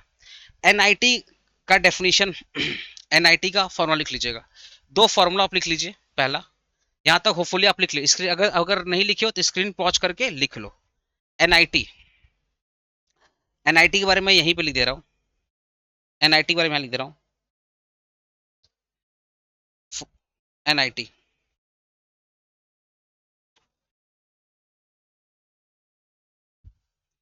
पहला एनआईटी का फुट, इसको बोलते हैं नेट इनडायरेक्ट टैक्स। वर्ड का नेट मतलब कुछ ना कुछ कैलकुलेशन हुआ होगा, उसके बाद होगा फॉर्मूला। फॉर्मूला क्या होगा? Indirect tax. इसका जो फॉर्मूला है वो है भैया indirect tax minus subsidy. Indirect tax minus subsidy, indirect tax minus subsidy. NIT formula क्या होगा? Indirect tax minus subsidy. ठीक है, ठीक है। इनडायरेक्ट टैक्स हम गवर्नमेंट को क्या देते हैं? टैक्स देते हैं, जीएसटी देते हैं, प्लस गवर्नमेंट हमें सब्सिडी देती है। मान लेते हैं गवर्नमेंट को हमने 100 रुपया का दिया जीएसटी, गवर्नमेंट ने हमें मान लेते 30 रुपया का दे दिया स्कॉलरशिप। गवर्नमेंट देती है ना स्कॉलरशिप, है ना। अभी देखना वो युवा साथी क्या क्या आया था गवर्नमेंट, तो गवर्नमेंट भी तो स्कॉलरशिप देती है, गवर्नमेंट भी तो सब्सिडी देती है, गवर्नमेंट भी तो पेंशन देती है। तो गवर्नमेंट जो हमें प्रोवाइड करती है, चाहे स्कॉलरशिप देती है या पेंशन देती है, वो सब हमारा सब्सिडी होता है। उसको बोलते हैं ट्रांसफर पेमेंट। गवर्नमेंट जो पेंशन प्रोवाइड करती है, जो हमें याद है एलपीजी पे 10-20 रुपया का सब्सिडी मिलता है, ठीक है, जो स्कॉलरशिप मिलता है, वो सब हमारा होता है ट्रांसफर पेमेंट। तो गवर्नमेंट को दिया हमने 100 रुपया का जीएसटी, गवर्नमेंट हमें दी 30 रुपया का, मान लेते हैं स्कॉलरशिप। स्कॉलरशिप भी किसका पार्ट होता है? सब्सिडी का पार्ट होता है, ठीक है। तो गवर्नमेंट को मिला 100 रुपया, 30 रुपया का मिल गया हमको स्कॉलरशिप। तो एट द एंड गवर्नमेंट को मिला कितना? 70 रुपया, क्योंकि दिए थे 100 रुपया, तो 30 रुपया का स्कॉलरशिप भी तो ले लिए। तो एट द एंड गवर्नमेंट को नेट कितना मिला? नेट कितना मिला? 70 रुपया। उसी 70 रुपया को अपने बोलते हैं NIT, net indirect tax. Indirect tax minus subsidy. तो जो हमने टैक्स पे किया वो माइनस जो गवर्नमेंट ने लौटा दिया स्कॉलरशिप के फॉर्म में, सब्सिडी के फॉर्म में, लोन के जो गवर्नमेंट जो लोन वगैरह दे करके माफ कर देती है, वो सब सब्सिडी में आ जाता है, ठीक है। जो गवर्नमेंट रेगुलर पेंशन दे रही है, ठीक है, स्कॉलरशिप दे रही है, सब कुछ गवर्नमेंट जो हमें दे रही है मोनेटरी फॉर्म्स में, डायरेक्टली जो पे कर रही है, वो सब हटा देंगे। तो इनडायरेक्ट टैक्स में से सब्सिडी को हटा दोगे तो आएगा नेट इनडायरेक्ट टैक्स, ठीक है। तो सारे फॉर्मूला मैंने आपको पढ़ा दिया, पूरा कॉन्सेप्ट दे दिया है। जीडीपी का उसके टाइप्स, एनडीपी उसके टाइप्स, जीएनपी उसके टाइप्स, एनएनपी उसके टाइप्स, साथ ही साथ नेशनल इनकम कैसे निकालते मैंने वो भी समझा दिया आपको, ठीक है ना। एनएफआईए का फॉर्मूला क्या होता है? वही इनकम पेड टू अब्रॉड, कितना हमने, sorry, income received from abroad, कितना पैसा देश के अंदर से आया। इनकम लिख लो, एनएफआईए का डेफिनेशन लिख लो ना। एनएफआईए का full form net factor income from abroad, आगे मैंने लिखा था। Net factor income from abroad मैंने आगे लिखा था। पर इसका फॉर्मूला लिख लो, income received from abroad, income received from abroad minus income paid to abroad, income received from abroad minus income paid to abroad, ठीक है भाई। तो 100 रुपया देश के अंदर आया और कुछ पैसा देश के बाहर चला गया, income receive from abroad minus income paid to abroad.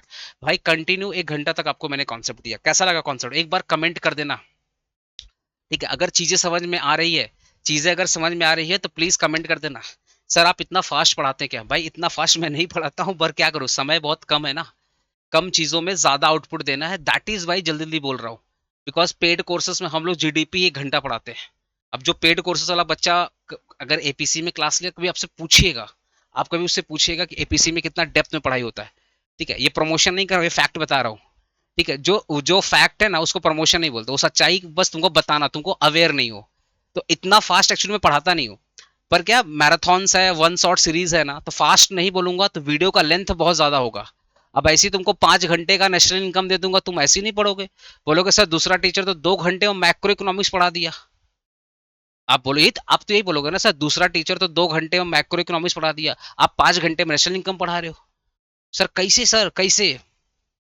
हम खुद कंफ्यूज है भाई, 2 घंटे 3 घंटे में कैसे इकोनॉमिक्स खत्म कर रहे हैं बाकी teacher, I don't know, they are the great, ठीक है। बट मैं कोशिश कर रहा हूं अपना बेस्ट देने का। आप मेरी बात समझ रहे हो ना। तो जब कॉन्सेप्ट बाबू, जब कॉन्सेप्ट दूंगा ना तो टाइम लगेगा। पर यही है कि थोड़ा फास्ट बोलूंगा जिससे कम टाइम में ज्यादा कॉन्सेप्ट मिले। तो अगर मैं फास्ट भी बोल रहा हूं तुम्हारे लिए बोल रहा हूं, हमेशा एक चीज याद रखना, अगर मैं फास्ट भी बोला तुम्हारे लिए बोला, ठीक है ना। क्लियर हुआ चीज? ओके। तो भाई अगर इतना मेहनत पसंद आ रहा है तो 2 काम करना, वीडियो को शेयर करना अपने दोस्तों के साथ और व्हाट्सएप ग्रुप में जुड़ जाओ। लास्ट में कमेंट कर देना for the motivation of APC team, because APC team आपके लिए कितना सारा नोट्स बना रही है, डाउट सॉल्व कर रही है, आपका हर एक क्वेरी का जवाब देती है। तो एक कमेंट जरूर कीजिएगा जिससे बाकी स्टूडेंट को भी समझ में आए कि भैया ये चैनल वर्थ इट है, ये वीडियो वर्थ इट है, हम इसको देख सकते हैं। तो आप एक कमेंट जरूर कर दीजिएगा और वीडियो को शेयर कर देना अपने दोस्तों के साथ में, ठीक है ना।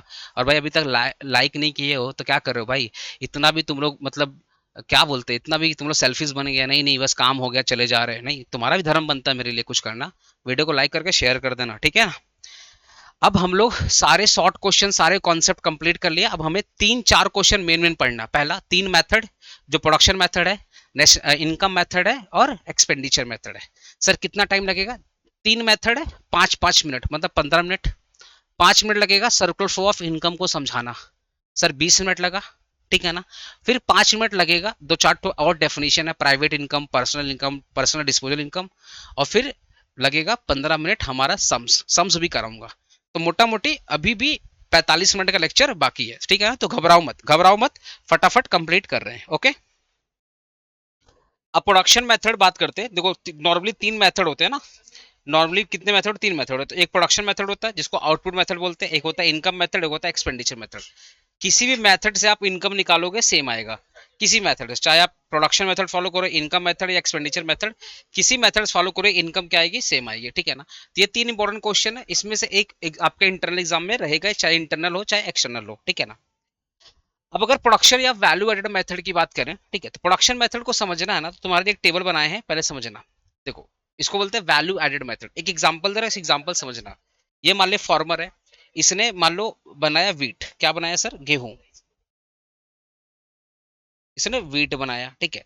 और वीट बना करके बेचा, मतलब वीट उगाया और उगा करके बेचा मान लो 100 रुपया में, ठीक है ना। जो इंटरमीडिएट गुड्स है, जिसको अपने बोलते हैं रॉ मटेरियल, उसकी वैल्यू मान लेते हैं नील, क्योंकि जो सीएसओ होता है ना, सीएसओ क्या करता है, एग्रीकल्चर गुड्स के जितने भी एग्रीकल्चर गुड्स हैं, उनके जो इंटरमीडिएट गुड्स हैं, जो रॉ मटेरियल है, वो हमारा नील होता है, ये सीएसओ मान के चलता है। ऐसा क्यों? क्योंकि आप अगर कोई खेती बाड़ी किया होगा तो उनको पता है कि पुराने ईयर के जो सीड्स होते हैं ना, जो पुराने ईयर के जो अनाज पड़े रहते हैं, उसको अगर आप खेत में से फेंक दोगे और उसमें फर्टिलाइजर वगैरह डाल दोगे, तो वो ऐसे ही उग जाएंगे, ठीक है। तो पुराने जो अनाज होते हैं ना, वो एज ए सीड भी काम करते हैं, जो पुराने ग्रेन्स होते हैं, समझ रहे मेरी बात। तो जो फार्मर है, इसने बेचा 100 रुपया में, इसने बेचा 100 रुपया में, तो उगाने का कॉस्ट मान लेते हैं नील। उगाने का जो कॉस्ट है, इस वीट को, गेहूं को उगाने का जो कॉस्ट है, उसको मान लेते हैं नील। तो देखा जाए 0 रुपया खर्चा करके, 0 रुपया खर्चा करके, 0 रुपया खर्चा करके उसने कितने रुपए का सामान बना दिया, 100 रुपया का। तो 0 रुपया खर्चा करके उसने 100 रुपया का सामान बना के बेच दिया। तो कितने का वैल्यू ऐड किया, 100 रुपया का वैल्यू ऐड किया। सर कितने का वैल्यू ऐड किया, 100 रुपया का वैल्यू ऐड किया, ठीक है ना। अब ये जो वीट बेचा था ना, ये जो वीट बेचा था, ये जो मिलर है, ये जो मिलर है, जो लोग क्या करते हैं, वीट को चक्की में डालेंगे और आटा बनाएंगे, ठीक है। तो मिलर को कितने बेचा था, मिलर को बेचा था, वैल्यू ऑफ आउटपुट का मतलब होता है सेल, वैल्यू ऑफ आउटपुट का मतलब क्या था, सेल। तो मिलर को कितने बेचा था, मिलर को गेहूं कितने मिला था, 100 रुपया में। तो मिलर के लिए जो रॉ मटेरियल होगा वो 100 रुपया में होगा, क्योंकि किसान ने बेचा था, किसान ने बेचा था किस, 100 रुपया का गेहूं, किसको, मिलर को। तो किसान के लिए सेल होगा, मिलर के लिए क्या होगा, परचेज। तो मिलर के लिए परचेज हो गया, purchase of raw material. Miller 100 रुपए का गेहूं लाया, चक्की में डाला, आटा बनाया, आटा बना करके उसने बेचा 150 रुपया में। तो देखो ना, 100 रुपया में खरीदा था, 100 रुपया में रॉ मटेरियल खरीदा था और बेचा 150 रुपया में। तो कितने का वैल्यू ऐड किया, कितने का कंट्रीब्यूशन है मिलर का, सर ओनली 50 रुपया का, ओनली 50 रुपया का, ठीक है ना। अब ये जो आटा बेचा था ना, वो मान लेते बेकरी वाले को या शॉपकीपर वाले को बेचा, बेकरी या शॉपकीपर वाले को बेचा, ठीक है। जहां से हम लोग आटा परचेज कर, हम लोग दुकान से तो आटा परचेज करते हैं ना। तो ये मान लो जो आटा बेचा था, ये जो मिलर है, ठीक है, ये जो आटा बेचा था मान लेते दुकानदार को बेचा था, ठीक है ना। तो हम लोग दुकान से आटा लाके क्या बनाते हैं, ब्रेड बनाते हैं, हम लोग क्या बनाते हैं, ब्रेड बनाते हैं, ठीक है। तो मिलर ने दुकानदार को आटा बेचा था कितने में, 150 में। जो मिलर के लिए क्या है, सेल है, वो दुकानदार के लिए क्या होगा, परचेज होगा। क्योंकि इंटरमीडिएट गुड्स का मतलब क्या होता है, purchase of raw material. Intermediate goods का मतलब क्या होता है, परचेज ऑफ रॉ मटेरियल। तो मिलर ने बेचा था, कितना बेचा था, 150 रुपया का। देखो ना, 100 रुपया का आटा लाया, 150 में बेच दिया, तो 50 का वैल्यू एडिशन। जो 150 में बेचा, किसको बेचा था, शॉपकीपर को बेचा था। तो शॉपकीपर को बेचा था मतलब क्या, शॉपकीपर ने खरीदा, तो शॉपकीपर ने खरीदा 150 में। अब वो भी अपना प्रॉफिट ऐड करके बेचेगा 200 में। तो शॉपकीपर ने कितना में बेचा, 200 में बेचा। तो कितने का वैल्यू एडिशन हुआ, सर 50 का वैल्यू एडिशन हुआ। तो सबको ऐड कर दो, एट द एंड कितना आएगा, 200 रुपये आएगा। सबको ऐड करके एट द एंड कितना आएगा, 200 रुपये आएगा। और इसी 200 को हम लोग बोलते हैं ग्रॉस वैल्यू, इसी 200 को हम लोग क्या बोलते हैं, gross value added, equal to GDP-MP। क्या हो गया, gross value added equal to क्या होता है, GDP-MP, ठीक है ना। अब देखिए ना, GDP-MP निकल गया हमारा, ये हमारा GDP-MP निकल गया। हमें चाहिए क्या भाई, नेशनल इनकम। नेशनल इनकम हमारा क्या है, NNPFC, यही ना, हमें यही चाहिए। देखो GDP-MP क्या होगा, देश की अंदर वाली इनकम, लेकिन हमें क्या चाहिए, नेशनल इनकम। तो देखो भाई, ये ग्रॉस है, ये ग्रॉस है, ग्रॉस से नेट पे जाने के लिए क्या करना पड़ेगा, माइनस डेप्रिसिएशन। ये डोमेस्टिक है, डोमेस्टिक से नेशनल पे जाने के लिए क्या करना पड़ेगा, NFIA, पढ़ाए थे ना, NFIA। ये P और P क्या सेम रहेगा। ये मार्केट प्राइस है, मार्केट प्राइस से फैक्टर कॉस्ट में आने के लिए क्या करना पड़ता है, NIT। मार्केट प्राइस है ना, मार्केट प्राइस में से टैक्स को हटा दो, आएगा फैक्टर कॉस्ट। तो अब ये जो इनकम आएगी, इसी इनकम को बोलेंगे, इसी इनकम को बोलेंगे इनकम फ्रॉम प्रोडक्शन मेथड। तो जीडीपी एमपी कैसे निकला, जीडीपी एमपी कैसे निकला कि हर एक स्टेज में जो भी प्रोडक्शन हो रहा है, देखो ना, फार्मर था पहला स्टेज, पहला स्टेज में कितने रुपए का प्रोडक्शन हुआ, 100 रुपए का। सेकेंड स्टेज में कौन था, मिलर, मिलर ने कितने का प्रोडक्शन किया, 50 रुपए का। ये जो शॉपकीपर है, शॉपकीपर ने कितने का प्रोडक्शन किया, 50 रुपए का। सबको हमने ऐड कर दिया, आया 200 रुपया, आया 200। इसी 200 को अपने क्या बोलेंगे, ग्रॉस वैल्यू एडेड। और ये जो जीवीए है, ग्रॉस वैल्यू एडेड, ये किसके बराबर है, जीडीपी एमपी के बराबर है। अब जीडीपी एमपी है, अब देखो ना, ग्रॉस है, ग्रॉस से डेप्रिसिएशन हटाओगे क्या आएगा, नेट। ये डोमेस्टिक है, डोमेस्टिक में एनएफआई ऐड करो क्या आएगा, नेशनल। पी और पी क्या रहेगा, सेम। और ये है मार्केट प्राइस, मार्केट प्राइस से टैक्स हटा दो, मार्केट प्राइस से टैक्स हटा दो, क्या आएगा, फैक्टर कॉस्ट। मार्केट प्राइस से टैक्स हटा दो, आएगा फैक्टर कॉस्ट, क्या आएगा, फैक्टर कॉस्ट। ठीक है ना। तो यही हमारा क्या हो गया, नेशनल इनकम। तो अब हम लोग सेल को ऐड नहीं करते, क्योंकि देखो ना, अगर मैं 100 रुपए ऐड करेगा, फिर 150 रुपए ऐड करेगा, फिर 200 रुपए ऐड करेगा, तो देखा जाए टोटल मैं 450 रुपए ऐड करूंगा। तो अब आप बताओ मेरे को, क्या ये 150 में 100 रुपए ऐड है कि नहीं ऐड है ना। अरे ये जो 150 है, इसमें 100 रुपया भी तो ऐड है। ऐसे ही ये जो 200 रुपया है, इस 200 रुपया में क्या 150 रुपया ऐड नहीं, ऐड है ना। इसीलिए हम लोग क्या करते हैं ना, हमेशा वैल्यू एडेड निकालते हैं।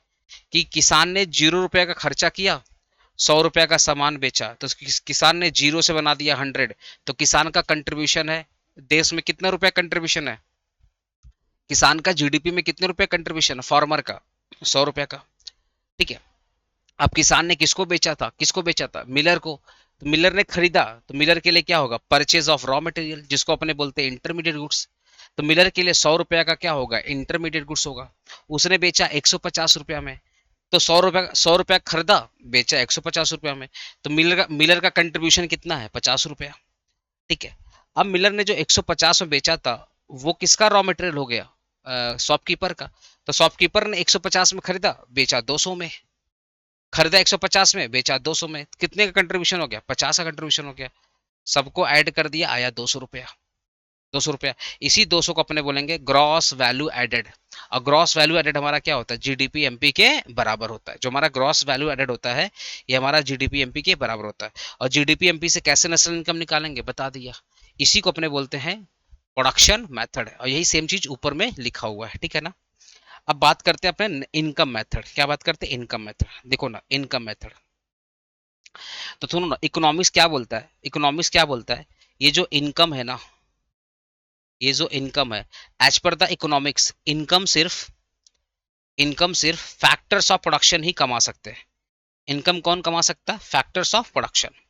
तो सबसे पहले इकोनॉमिक्स बोलता है, इनकम कमाना है तो आप लेबर बन जाइए, लेबर बन के आप इनकम कमा लेंगे। ठीक है, लेबर बन करके आप इनकम कमा लेंगे। क्या बन के सर, लेबर, लेबर बन के आप इनकम कमा लेंगे, लेबर बन के आप इनकम कमा लेंगे। ठीक है। दूसरा बोला, अगर आपको इनकम कमाना है तो आप बिजनेस कीजिए, बिजनेस करिए, प्रॉपर्टी को रेंट पे दीजिए, बिजनेस कीजिए या प्रॉपर्टी को रेंट पे दीजिए। ठीक है। तो इसको अपने बोलेंगे यहाँ पे, या तो आप लैंडलॉर्ड बन जाइए, या तो अपने क्या बोलेंगे, लैंडलॉर्ड, लैंडलॉर्ड बन जाओ, और बिजनेस प्रॉपर्टी को रेंट पे दो, रेंट से पैसा कमाओ। या तो बिजनेसमैन बन जाओ, या तो बिजनेस करो, या तो लैंडलॉर्ड बन जाओ। ठीक है, लैंड से बिजनेस कमाओ या बिजनेस करके पैसा कमाओ। और नहीं तो किसी को लोन दे दो, लोन मतलब कैपिटल दे दो किसी को, और उससे पैसा कमाओगे। और अगर कुछ भी नहीं कर पा रहे हो तो कोई बात नहीं, अपना या तो डॉक्टर बन जाओ, सीए बन जाओ, टीचर बन जाओ, और अपना खुद का काम करो। जैसे मैं खुद का कोचिंग सेंटर चला रहा हूँ, आया समझ, तो मैं बिजनेस के अंदर में आऊंगा। लेकिन अगर मैं, जैसे मान लो मैं सीए हूँ, जान जान सुना, मैं सीए हूँ, ठीक है, मैं सीए वगैरह हूँ, तो मैं चार्टर्ड अकाउंटेंट का काम कर रहा हूँ। ठीक है, चार्टर्ड अकाउंटेंसी का प्रैक्टिस कर रहा हूँ। तो क्या सेल्फ एम्प्लॉयड, जो खुद को एम्प्लॉयमेंट किया है। तो एक्चुअल में जो सेल्फ एम्प्लॉयड बेसिकली कौन आएगा, नॉर्मली सर्विस सेक्टर वाले ही ज्यादा आते हैं सेल्फ एम्प्लॉयड में, जो सर्विस सेक्टर देते हैं। जैसे कोई लॉयर है अपना खुद का प्रैक्टिस कर रहा है, कोई सीए अपना खुद का प्रैक्टिस कर रहा है, डॉक्टर अपना खुद का चैम्बर खोल के बैठा हुआ है। ठीक है। तो वो जो जो डॉक्टर है ना, अपना खुद का चैम्बर खोल के बैठा हुआ है, उसको अपने बोलेंगे सेल्फ एम्प्लॉयड। तो नहीं तो आप क्या बन जाओ, सेल्फ एम्प्लॉयड बन जाओ। ठीक है ना। तो इनकम तीन तरीके से कमा सकते हैं। पहला लेबर, तो लेबर जो पैसा कमाएगा, लेबर जो पैसा कमाएगा, लेबर बन के जो पैसा आप कमाओगे ना, इसको बोला जाएगा कंपनसेशन ऑफ एम्प्लॉय, कि आप एज ए एम्प्लॉय पैसा कमाओ। फिर आप लैंडलॉर्ड, बिजनेसमैन या कैपिटलिस्ट बन के पैसा कमा रहे, या तो आप लैंडलॉर्ड बन जाओ, आप या तो लैंडलॉर्ड बन जाओ, ठीक है, या तो आप लैंडलॉर्ड बन जाओ, या आप बिजनेसमैन बन के प्रॉफिट कमाओ, प्रॉफिट कमाओ, ठीक है, या आप एज ए कैपिटलिस्ट बनकर इंटरेस्ट कमाओ। तो इसको अपने बोलते हैं ऑपरेटिंग सरप्लस। क्या बोलेंगे guys? Operating surplus, operating surplus, इसको प्यार से ओएस बोलते हैं। और सेल्फ एम्प्लॉयड को क्या बोलेंगे? एम आई। एम आई मतलब हो गया mixed income of self employed, mixed income of self employed. यही तरीका है पैसा कमाने का, और कोई तरीका नहीं है। या तो लेबर बन के पैसा कमाओ, तो जो लेबर बन के पैसा कमाओगे मतलब एम्प्लॉय बन के पैसा कमा रहे हो, इसको बोलेंगे कंपनसेशन ऑफ एम्प्लॉय। एम्प्लॉय को जो कंपनसेशन मिलता है, तो एम्प्लॉय को कंपनसेशन क्या मिलता है? सैलरी, वेजेस, बोनस, कमीशन, यही सब तो मिलता है ना उसको।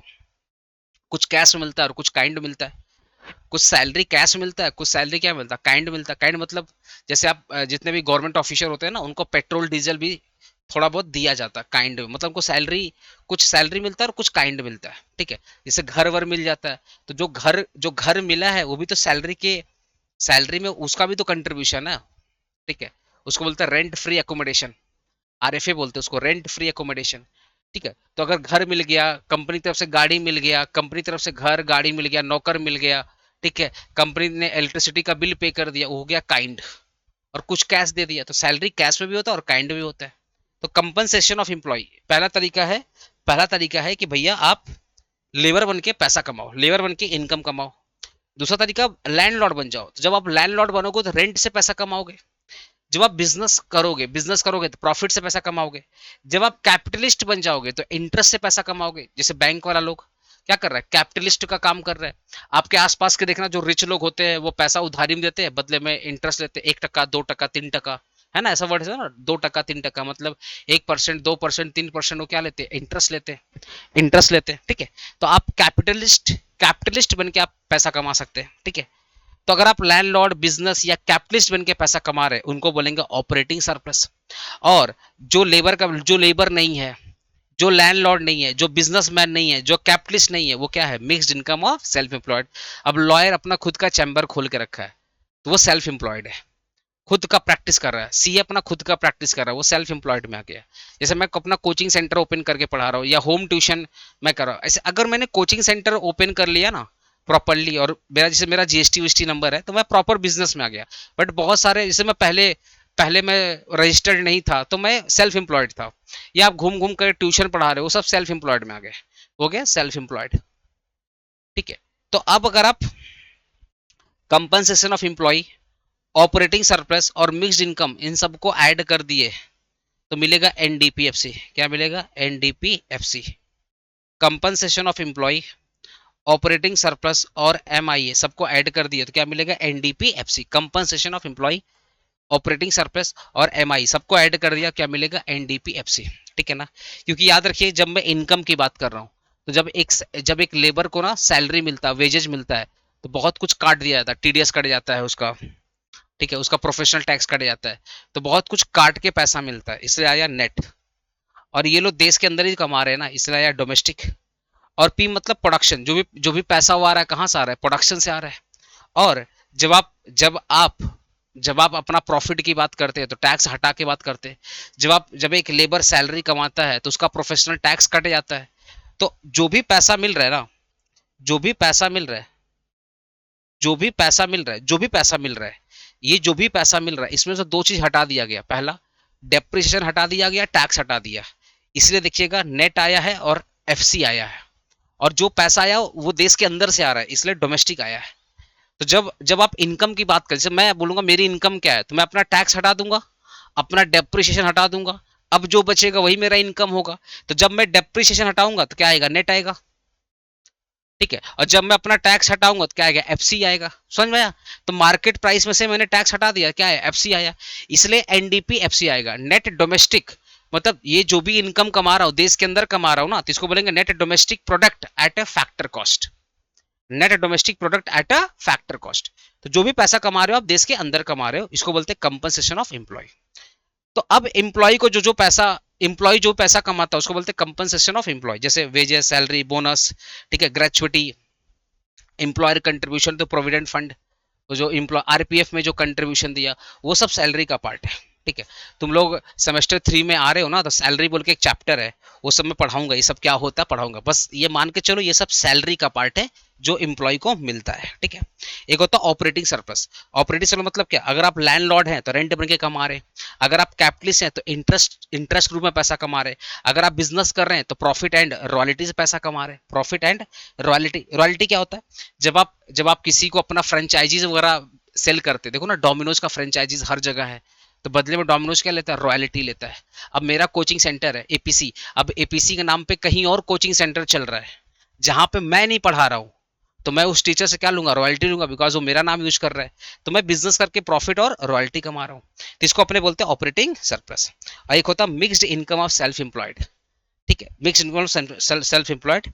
ठीक है, ठीक है, जैसे आपका फार्मर हो गया, फ्रीलांसर हो गया, स्मॉल शॉपकीपर हो गया, ये और लॉयर हो गया, सेल्फ एम्प्लॉयड हो गया, वो सीए वगैरह हो गए जो प्रैक्टिस कर रहे हैं, वो सब आपका मिक्स इनकम और सेल्फ एम्प्लॉयड। तो सबको आप ऐड कर दो ना, इन सबको ऐड कर दो, मिल जाएगा एनडीपी एफसी। देखो सेम चीज लिखा हुआ, जब सबको आपको ऐड करोगे, जब आप सबको ऐड करोगे, देखो क्या मिलेगा, एनडीपी एफसी। अब एनडीपी एफसी से क्या निकालना, नेशनल इनकम। कैसे निकालोगे, देखो ना, ये एनडीपी एफसी देश के अंदर वाली इनकम। ठीक है, एनडीपीएफसी क्या है, एनडीपीएफसी डोमेस्टिक इनकम ना, एनडीपीएफसी मतलब क्या है, net domestic product factor cost, तो डोमेस्टिक वाली इनकम। और एनएफआईए क्या है, देश की बाहर वाली इनकम, तो ये हो गया देश की अंदर वाली इनकम, ये हो गया आपका देश का, सॉरी ये हो गया आपका देश की बाहर वाली इनकम, ये देश की बाहर वाली इनकम, दोनों को ऐड कर दो, दोनों को ऐड कर दो, तो क्या मिल जाएगा, क्या मिल जाएगा, दोनों को ऐड करके क्या मिल जाएगा सर, देश की नेशनल इनकम। ठीक है, जिसको अपने NNP at a factor cost. ठीक है, एक्सपेंडिचर मेथड क्या बोलता है, जैसे हम लोग इनकम ऐड कर, सब सारी सारी इनकम ऐड कर रहे थे, वैसे अब हम लोग सारा का सारा खर्चा ऐड करेंगे। क्या ऐड करेंगे, सारा का सारा खर्चा, सारा सारा खर्चा। देखो हमारे यहाँ खर्चा कौन करता है, पहला हाउस होल्ड मतलब आम पब्लिक। आम पब्लिक जो खर्चा कर रही है, हम और आप डेली बेसिस पे खर्चा कर रहे हैं, तो हमारा और आपका खर्चा ऐड कर देंगे, इसको बोलेंगे प्राइवेट फाइनल कंजम्पशन एक्सपेंडिचर। जो आम पब्लिक खर्चा करती है उसको बोलते हैं प्राइवेट फाइनल कंजम्पशन एक्सपेंडिचर। ठीक है, फिर हमारा गवर्नमेंट भी तो खर्चा कर रही है ना, गवर्नमेंट भी आपका सैलरी दे रही है, जो लोग गवर्नमेंट एम्प्लॉई हैं उनको भी गवर्नमेंट सैलरी दे रही है, जो गवर्नमेंट जो जो लोग गवर्नमेंट के अंडर में काम कर रहे हैं, जो लोग गवर्नमेंट अंडर में, उनको सैलरी मिल रहा है, बोनस मिल रहा है, कमीशन मिल रहा है, ये भी तो गवर्नमेंट का खर्चा है। प्लस होता है हमारा, हमारे देश में जो टोटल इन्वेस्टमेंट हुआ वो भी तो खर्चा है। अब सोचो ना, पहले मैं प्राइवेट की बात करता हूँ, आपने घर बनाया वो भी तो आपके लिए खर्चा है, आपने गाड़ी लिया वो भी तो आपके लिए खर्चा है। ठीक है, आपने कैमरा लिया वो भी आपके लिए खर्चा, आपने जो मोबाइल लिया वो भी आपने खर्चा। ऐसी गवर्नमेंट रोड बना रही है वो गवर्नमेंट का इन्वेस्टमेंट है, गवर्नमेंट ब्रिज बनवा रही है वो भी इन्वेस्टमेंट है, गवर्नमेंट रेलवे बनवा रही है वो भी गवर्नमेंट का खर्चा, वो भी इन्वेस्टमेंट है, गवर्नमेंट नई नई बिल्डिंग और ऑफिसेज बना रही है वो भी गवर्नमेंट का इन्वेस्टमेंट है, वो भी खर्चा है। आप अपना ऑफिस बनाए, आप अपने लिए बिल्डिंगें तैयार कर रहे हैं, ठीक है, आप अपने लिए फर्नीचर परचेज कर रहे हैं, तो आपका इन्वेस्टमेंट हो गया, वो भी खर्चा है। ठीक है, तो देश में जो इन्वेस्टमेंट हो रहा है, चाहे प्राइवेट सेक्टर के द्वारा या पब्लिक सेक्टर के द्वारा, मतलब गवर्नमेंट के द्वारा, वो भी तो खर्चा है, वो भी तो खर्चा। खर्चा दो टाइप का होता है, एक खर्चे से एसेट बनता है, जिस खर्चे से एसेट बनता है वो हो गया इन्वेस्टमेंट, और जिस खर्चे से एसेट नहीं बनता वो होता है कंजम्पशन। मैंने भैया खर्चा किया, पिज्जा खाया, खर्चा करके पिज्जा खाया, ध्यान सुनना, तो क्या वो इन्वेस्टमेंट है, नहीं। लेकिन अगर मैंने खर्चा करके कैलकुलेटर लिया, ये मेरा इन्वेस्टमेंट हो गया। तो खर्चा ये भी है, और जब मैं पिज्जा खा रहा तो वो भी खर्चा है, पर दोनों में फर्क है, एक खर्चे से एसेट बन रहा है, एक खर्चे से एसेट बन रहा है, और एक खर्चे से बस पेट भर रहा है। समझ में आ रहा है मेरी बात। तो जो खर्चा पब्लिक कर रही, आम पब्लिक जो भी खर्चा करती है उसको अपने बोलते हैं प्राइवेट फाइनल कंजम्पशन एक्सपेंडिचर।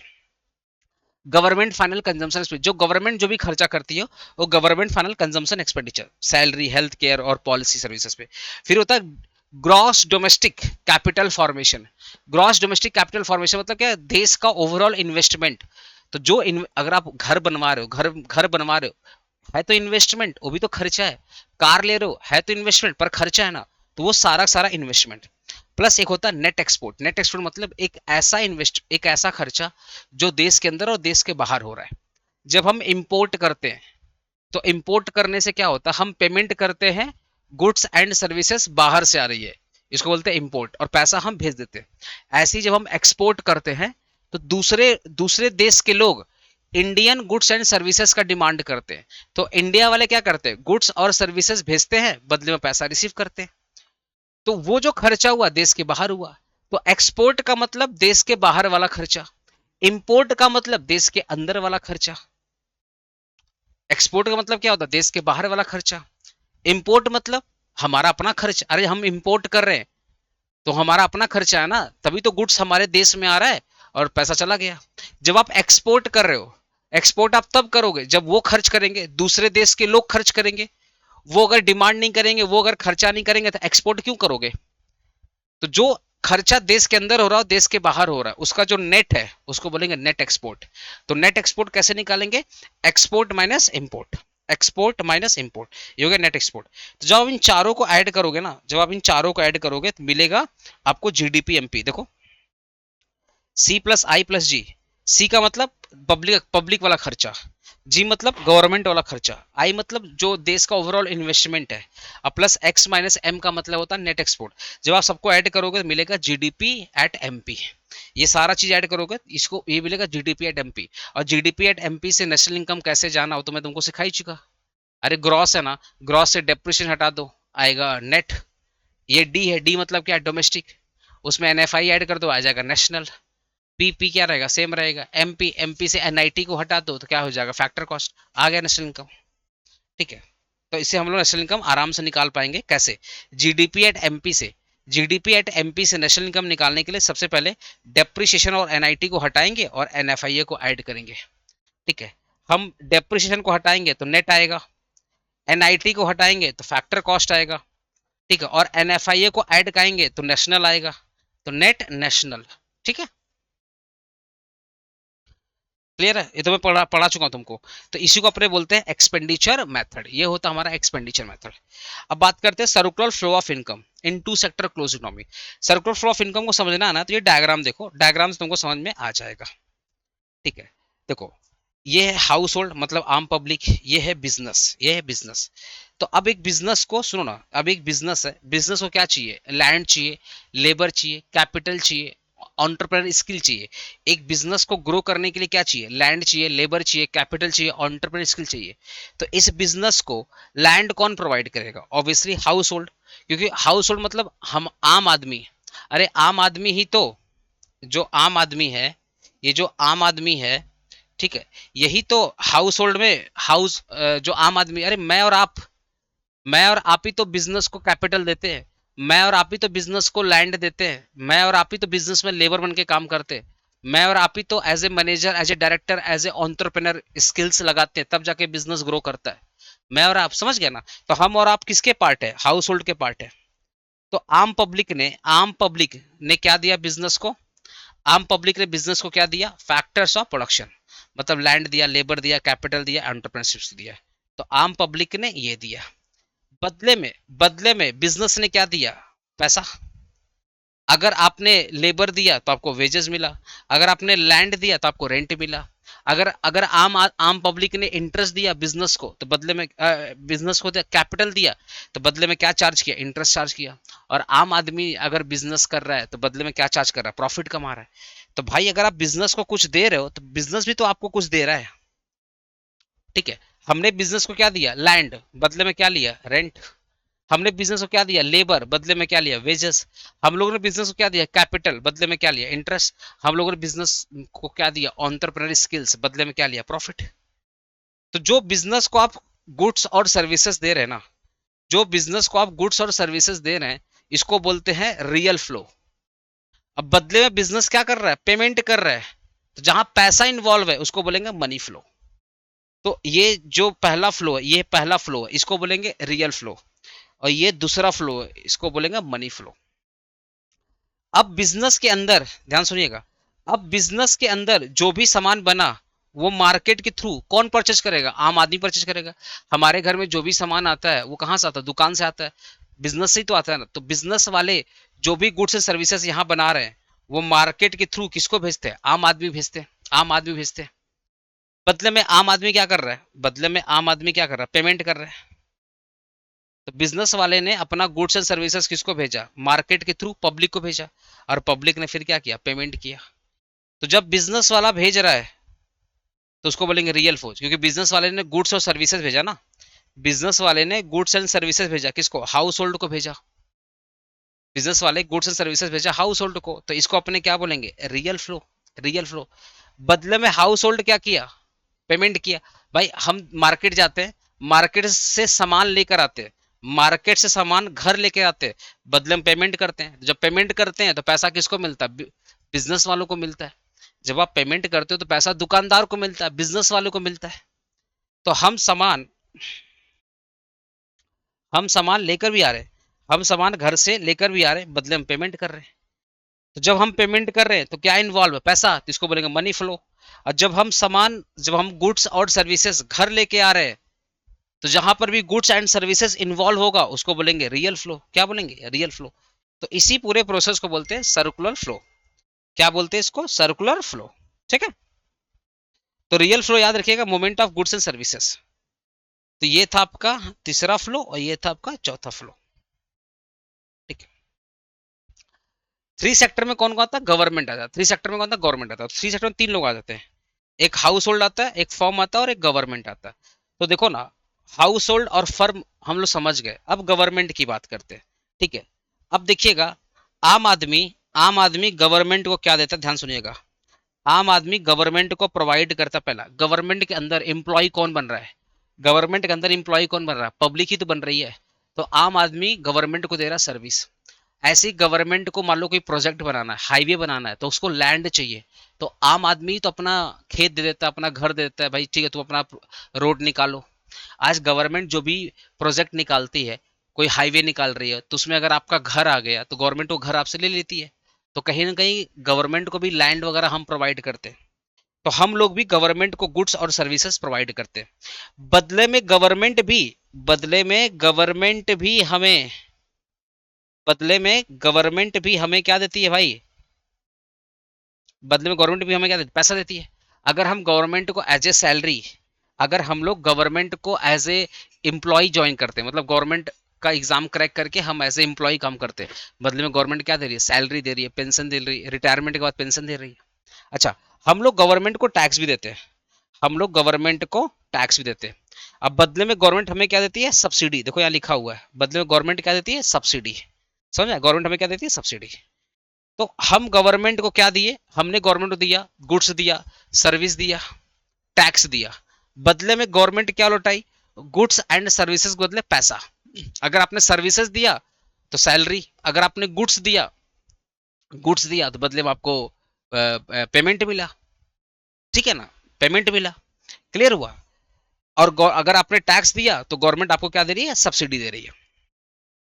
अब फर्म भी, ये जो फर्म है, फर्म भी क्या करती है? ये जो फर्म है, ये भी तो ये जो फर्म है, ठीक है, ये भी गवर्नमेंट को क्या प्रोवाइड करता है सर? ये भी गवर्नमेंट को गुड्स देता है, गुड्स देता है और सर्विस देता है। आज गवर्नमेंट की जितनी वेबसाइट्स है ना, वो सब प्राइवेट सेक्टर वाले बनाए हैं। तो गवर्नमेंट की जो भी वेबसाइट्स है, गवर्नमेंट के बहुत सारे जो टेंडर हैं वो प्राइवेट सेक्टर वाले ही तो लेते हैं और गुड्स बना बना के गवर्नमेंट को भेजते हैं। तो प्राइवेट सेक्टर भी तो गवर्नमेंट को सर्विस दे रहा है, गुड्स दे रहा है। ठीक है। और प्राइवेट सेक्टर वाले भी क्या दे रहे हैं भाई? टैक्स दे रहे हैं गवर्नमेंट को। बदले में गवर्नमेंट भी क्या दे रही है? बदले में गवर्नमेंट भी क्या दे रही है प्राइवेट सेक्टर को? भाई अगर आपने गवर्नमेंट को टैक्स दिया है, अगर बिजनेस ने गवर्नमेंट को टैक्स दिया तो गवर्नमेंट भी सब्सिडी देती है। गवर्नमेंट भी सब्सिडी देगी, ग्रांट देगी, किसको? बिजनेस को। अगर आपने गुड्स और सर्विसेज दिया है तो बदले में पेमेंट देगी। तो ऐसा नहीं गवर्नमेंट को सिर्फ हम लोग दे रहे हैं, गवर्नमेंट भी हमें पलट के देती है। तो अगर हम लोगों ने गवर्नमेंट को सर्विस दिया, गुड्स दिया, तो बदले में गवर्नमेंट भी हमें पैसा देती है। अगर हमने गवर्नमेंट को टैक्स दिया, अगर मान लो कोई बिजनेस यूनिट है उसने गवर्नमेंट को टैक्स दिया, तो बदले में गवर्नमेंट क्या दे रही है? सब्सिडी दे रही है। ठीक है ना? तो ये हो गया तुम्हारा circular flow of income in three sector close economy. तो जब थ्री सेक्टर बोलेगा ना, हाउस होल्ड और फर्म, तो पहले आप इसका लिख लीजिएगा, उसके बाद आता है गवर्नमेंट। तो पहले देख लीजिएगा हाउस होल्ड और फर्म का क्या रिश्ता है, वो ऑलरेडी मैं समझा चुका हूं। फिर देख लीजिएगा हाउस होल्ड और गवर्नमेंट का क्या रिश्ता है। हमने गवर्नमेंट को दिया गुड्स एंड सर्विसेज, बदले में पेमेंट लिया। हमने गवर्नमेंट को दिया टैक्स, बदले में सब्सिडी लिया। फिर देख लीजिएगा फर्म और गवर्नमेंट का क्या रिश्ता, बिजनेस और गवर्नमेंट का क्या रिश्ता है। बिजनेस ने गवर्नमेंट को दिया गुड्स एंड सर्विसेज, बिजनेस ने गवर्नमेंट को दिया गुड्स एंड सर्विसेज, बदले में बिजनेस ने क्या दिया, पेमेंट। बिजनेस ने क्या दिया, टैक्स, तो बदले में क्या लिया, सब्सिडी। इसी को बोलते हैं थ्री सेक्टर क्लोज्ड इकोनॉमी, ठीक है ना।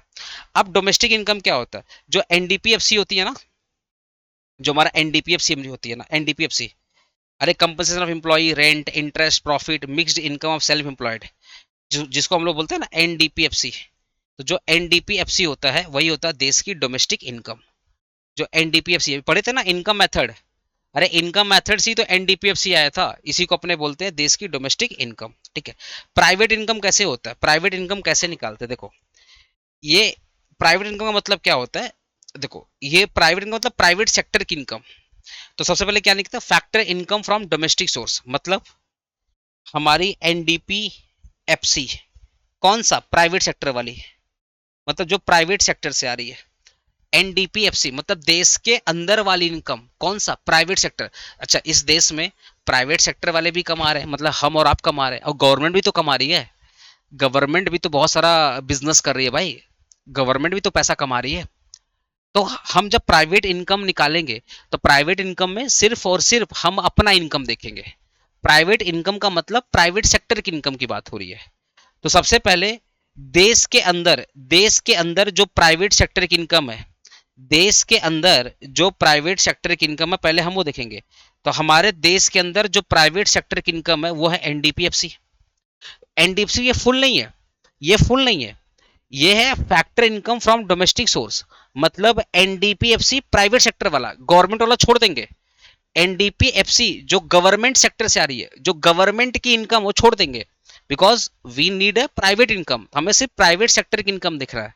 तो NDPFC private sector plus NFI जो मेरे और आपके घर के लोग देश के बाहर पैसा कमा करके हमारे इंडिया में भेज रहे हैं, वो वाला पैसा, देश के बाहर से जो पैसा आ रहा है एनएफआई है। ऐसी ही जो प्राइवेट सेक्टर की बहुत सारी कंपनियां हैं देश के बाहर पैसा कमा करके देश के अंदर लेकर आ रही है, तो एनएफआई है, ठीक है। एनएफआई ऐसे गवर्नमेंट भी तो पैसा बाहर से लेकर आता है, पर गवर्नमेंट को छोड़ दो। तो प्राइवेट सेक्टर का जो एनएफआई है, जो प्राइवेट सेक्टर वाले दूसरों देशों से कमा रहे हैं, जो प्राइवेट सेक्टर वाले दूसरों देशों से कमा रहे हैं उसको ऐड कर दो, उसको बोलेंगे एनएफआई है। Plus transfer income, transfer income मतलब क्या है, जो प्राइवेट सेक्टर को, अच्छा सुनो ना, प्राइवेट सेक्टर को सब्सिडी मिला, स्कॉलरशिप मिला, प्राइवेट सेक्टर को सब्सिडी मिला, स्कॉलरशिप मिला, पेंशन मिला, वो भी तो उनकी इनकम है, वो भी ऐड कर दो। प्लस इंटरेस्ट ऑन पब्लिक डेप्ट, आपने गवर्नमेंट का बॉन्ड लिया था, गवर्नमेंट का डिबेंचर लिया था, गवर्नमेंट का बॉन्ड, गवर्नमेंट का डिबेंचर, तो बदले में आपको इंटरेस्ट मिला, वो भी आपकी प्राइवेट सेक्टर इनकम है। अरे मैं अभिषेक पांडे अगर गवर्नमेंट का कोई बॉन्ड लेगा या गवर्नमेंट का कोई डिबेंचर लेगा तो बदले मुझे इंटरेस्ट मिलेगा, वो भी तो मेरी इनकम है। तो सब ऐड कर दो। पहले देश की अंदर वाली इनकम, कौन सा, प्राइवेट सेक्टर का, पब्लिक सेक्टर को छोड़ो, प्राइवेट सेक्टर का जो देश के अंदर वाली इनकम है वो ऐड करेंगे।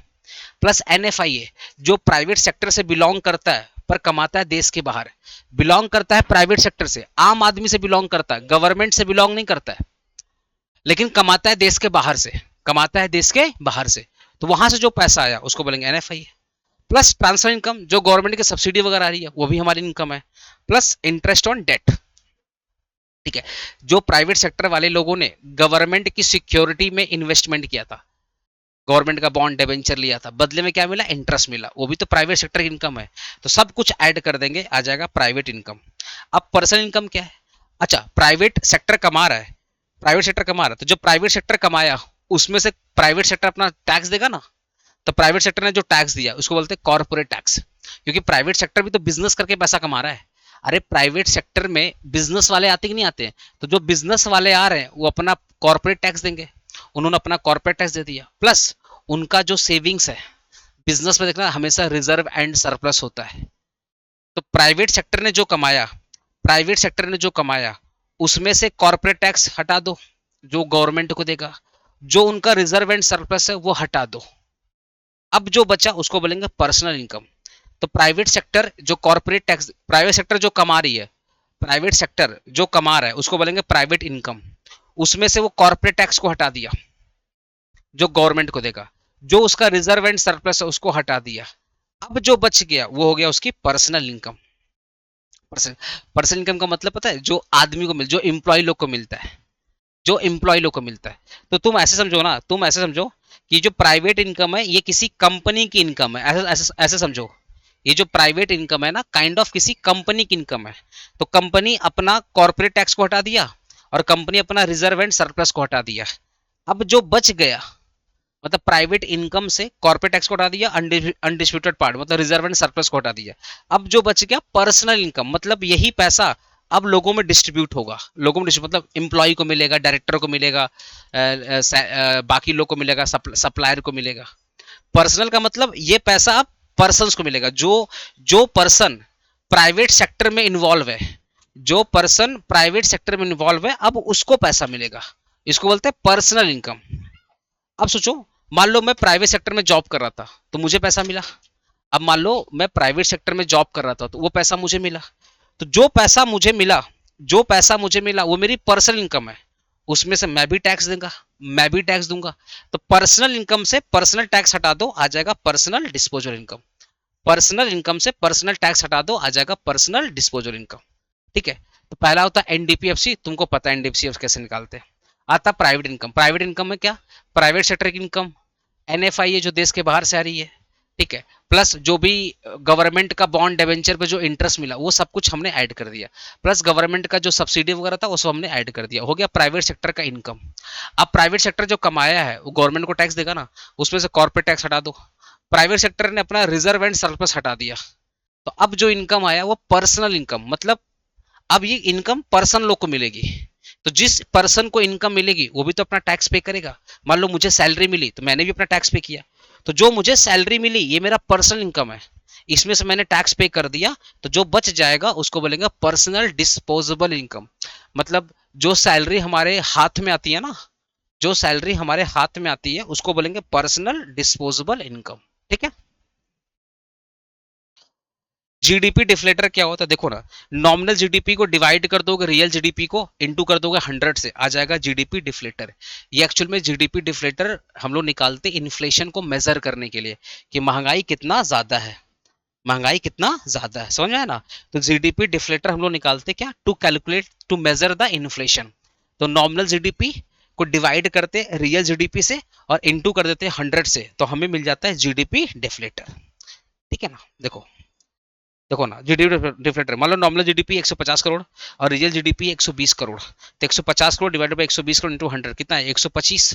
125, तो 125 जो आया है ना उसमें से 100 हटा देना, 100 हमेशा बेस होता है, बेस, क्योंकि आप रियल जीडीपी ना, तो रियल जीडीपी क्या होता है, बेस होता है, और बेस क्या होता है, 100। तो ये जो 125 आया इसमें से 100 हटा देना तो कितना आएगा, 25। तो इसका मतलब महंगाई कितना परसेंट बढ़ा है, 25%। इसका मतलब 25% महंगाई बढ़ी है। जो प्राइसेस है, जो इन्फ्लेशन है, वो बेस ईयर के कंपेयर में, बेस ईयर कंपेयर में 25% बढ़ा है।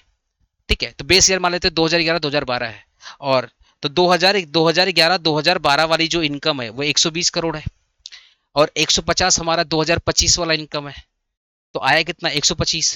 तो इसमें से 100 हटा देना, 100 हटा देना, 100 तो बेस होता है ना, तो वो इंडेक्सेशन नंबर पढ़ा होगा, तो 100 हटा देना तो बचेगा कितना, 25। तो यही जो 25 है इसका मतलब बोलता है कि 2011-12 से लेकर के 2025 के बीच में जो महंगाई बढ़ी है ओवरऑल 25% बढ़ा है। मतलब 10 सालों में 25% महंगाई बढ़ी है, प्राइसेस 25% बढ़ी है। ठीक है ना। सीएसओ, सीएसओ जब नेशनल इनकम मेजर करता है, अब ये लास्ट क्वेश्चन है, सीएसओ जब नेशनल इनकम मेजर करता है तो क्या क्या डिफिकल्टीज उसको फेस करना पड़ता है। सीएसओ जब नेशनल इनकम मेजर करता है तो क्या क्या डिफिकल्टीज उसको फेस करना पड़ता है। पहला डिफिकल्टी, नॉन मोनेटाइज सेक्टर। सुनो ना, मैं ट्यूशन कमाया और किसी को पता ही नहीं चला, मैं ट्यूशन कमाया किसी को पता ही नहीं चला, क्या ये बात सीएसओ जानता है, नहीं जानता है। जब तक मैं टैक्स नहीं भरूंगा ना तब तक सीएसओ को पता ही नहीं। तो जो लोग आईटीआर भरते, इनकम टैक्स रिटर्न, जो लोग आईटीआर भरते उन्हीं का पैसा तो गवर्नमेंट के डेटा में आता है। आपके दुकान में एक चाय वाला है, डेली चाय करके, चाय बेच के अच्छा कमा रहा है, पर वो टैक्स नहीं भर रहा है, तो वो नॉन मोनेटाइज सेक्टर है। आपके गांव में मान लो किसान है, उसने सब्जी उगाया, सब्जी उगाकर खुद ही खा गया, वो नॉन मोनेटाइज सेक्टर है। मतलब ऐसा सेक्टर, ऐसे लोग जो गवर्नमेंट को टैक्स नहीं दे रहे हैं, तो वो पैसा गवर्नमेंट के सामने नहीं आ रहा है। तो जब सीएसओ, सेंट्रल स्टैटिकल ऑर्गेनाइजेशन, जब नेशनल इनकम को मेजर करती है, तो सबसे बड़ा प्रॉब्लम आता है नॉन मोनेटाइज सेक्टर, मतलब ऐसा सेक्टर जो अभी तक गवर्नमेंट के निगाह में नहीं आया। अब उनकी इनकम को कैलकुलेट करना थोड़ा सा पॉसिबल नहीं है, नेक्स्ट टू इम्पॉसिबल वाला हिसाब है। अब बहुत सारे लोग ट्यूशन पढ़ा के पैसा कमा रहे हैं, क्या उसमें से टैक्स दे रहे हैं? नहीं दे रहे। क्या सारे लोग आईटीआर भर रहे हैं? नहीं भर रहे। ये हो गया नॉन, ठीक है, नॉन मोनेटाइज सेक्टर। ठीक है, अब सुनो, अभी एक चीज देखो ना, एक चीज देखो ना, many goods and services rural area were produce and consume within the household without using money. मतलब बहुत सारा सर्विसेज, बहुत सारा गुड्स किसान बनाता है, खुद ही खा जाता है, वो हो गया नॉन मोनेटाइज सेक्टर। मैं घूम घूम के ट्यूशन पढ़ाया, ठीक है, किसी को पता ही नहीं चला कि बिल विल, मैंने किसी को बिल दिया ही नहीं, कुछ पता ही नहीं चला, ये सब नॉन मोनेटाइज सेक्टर है। तो ये सीएसओ को नहीं पता चलता है। तो ये सब इनकम कैलकुलेशन में मतलब डिफिकल्टीज है। तो सीएसओ को ना मतलब जज करना पड़ता है कि हमारा जो नॉन मोनेटाइज सेक्टर से कितना पैसा आ रहा है, तो सीएसओ को जज करना पड़ता है। लैक ऑफ रिलायबल डेटा, पूरा डेटा इंडिया में अवेलेबल नहीं है। इंडिया में बहुत सब लोग पैसा कमा रहे हैं, लेकिन सब लोग आईटीआर नहीं भर रहा है। तो जब आईटीआर नहीं भरेगा तो डेटा सामने नहीं आएगा। बहुत सारे लोग आईटीआर जो भरते भी है, जो लोग इनकम टैक्स रिटर्न भरते भी है, तो क्या वो अपना सही इनकम देते हैं? कोई कमाएगा 50 लाख, तो बोलेगा भैया हम 5 लाख कमाते हैं। कोई करोड़ कमाएगा, बोले भैया हम तो 10-12 लाख रुपया कमाते हैं। तो कोई भी डेटा, कोई भी एक्यूरेट डेटा आप गवर्नमेंट के साथ शेयर नहीं कर रहे, तो ये भी एक प्रॉब्लम है। प्रॉब्लम है डबल काउंटिंग। अब याद करो, फार्मर अगर सीएसओ फार्मर के पास जाएगा, प्रोडक्शन मेथड याद करो, अगर सीएसओ फार्मर के पास जाएगा तो सीएसओ बोलेगा मैंने 100 रुपया का सर्विस दिया है। अब फार्मर अगर मिलर के पास जाएगा तो मिलर बोलेगा भैया हमने 150 रुपया का सर्विस दिया है। अब फार्मर अगर सीएसओ अगर शॉपकीपर के पास जाएगा तो वो बोलेगा हम तो 200 का सर्विस दिया है। अब अगर सबको ऐड कर दिया जाए तो गड़बड़ हो गया है, तो डबल काउंटिंग हो गया। क्यों? क्योंकि 150 में 100 रुपया किसका था? फार्मर का। ऐसे ही 200 में 150 रुपया किसका है? मिलर का है। तो अगर हम लोग 100, 150, 200 ये ऐड कर दिए तो मल्टीपल काउंटिंग हो गया।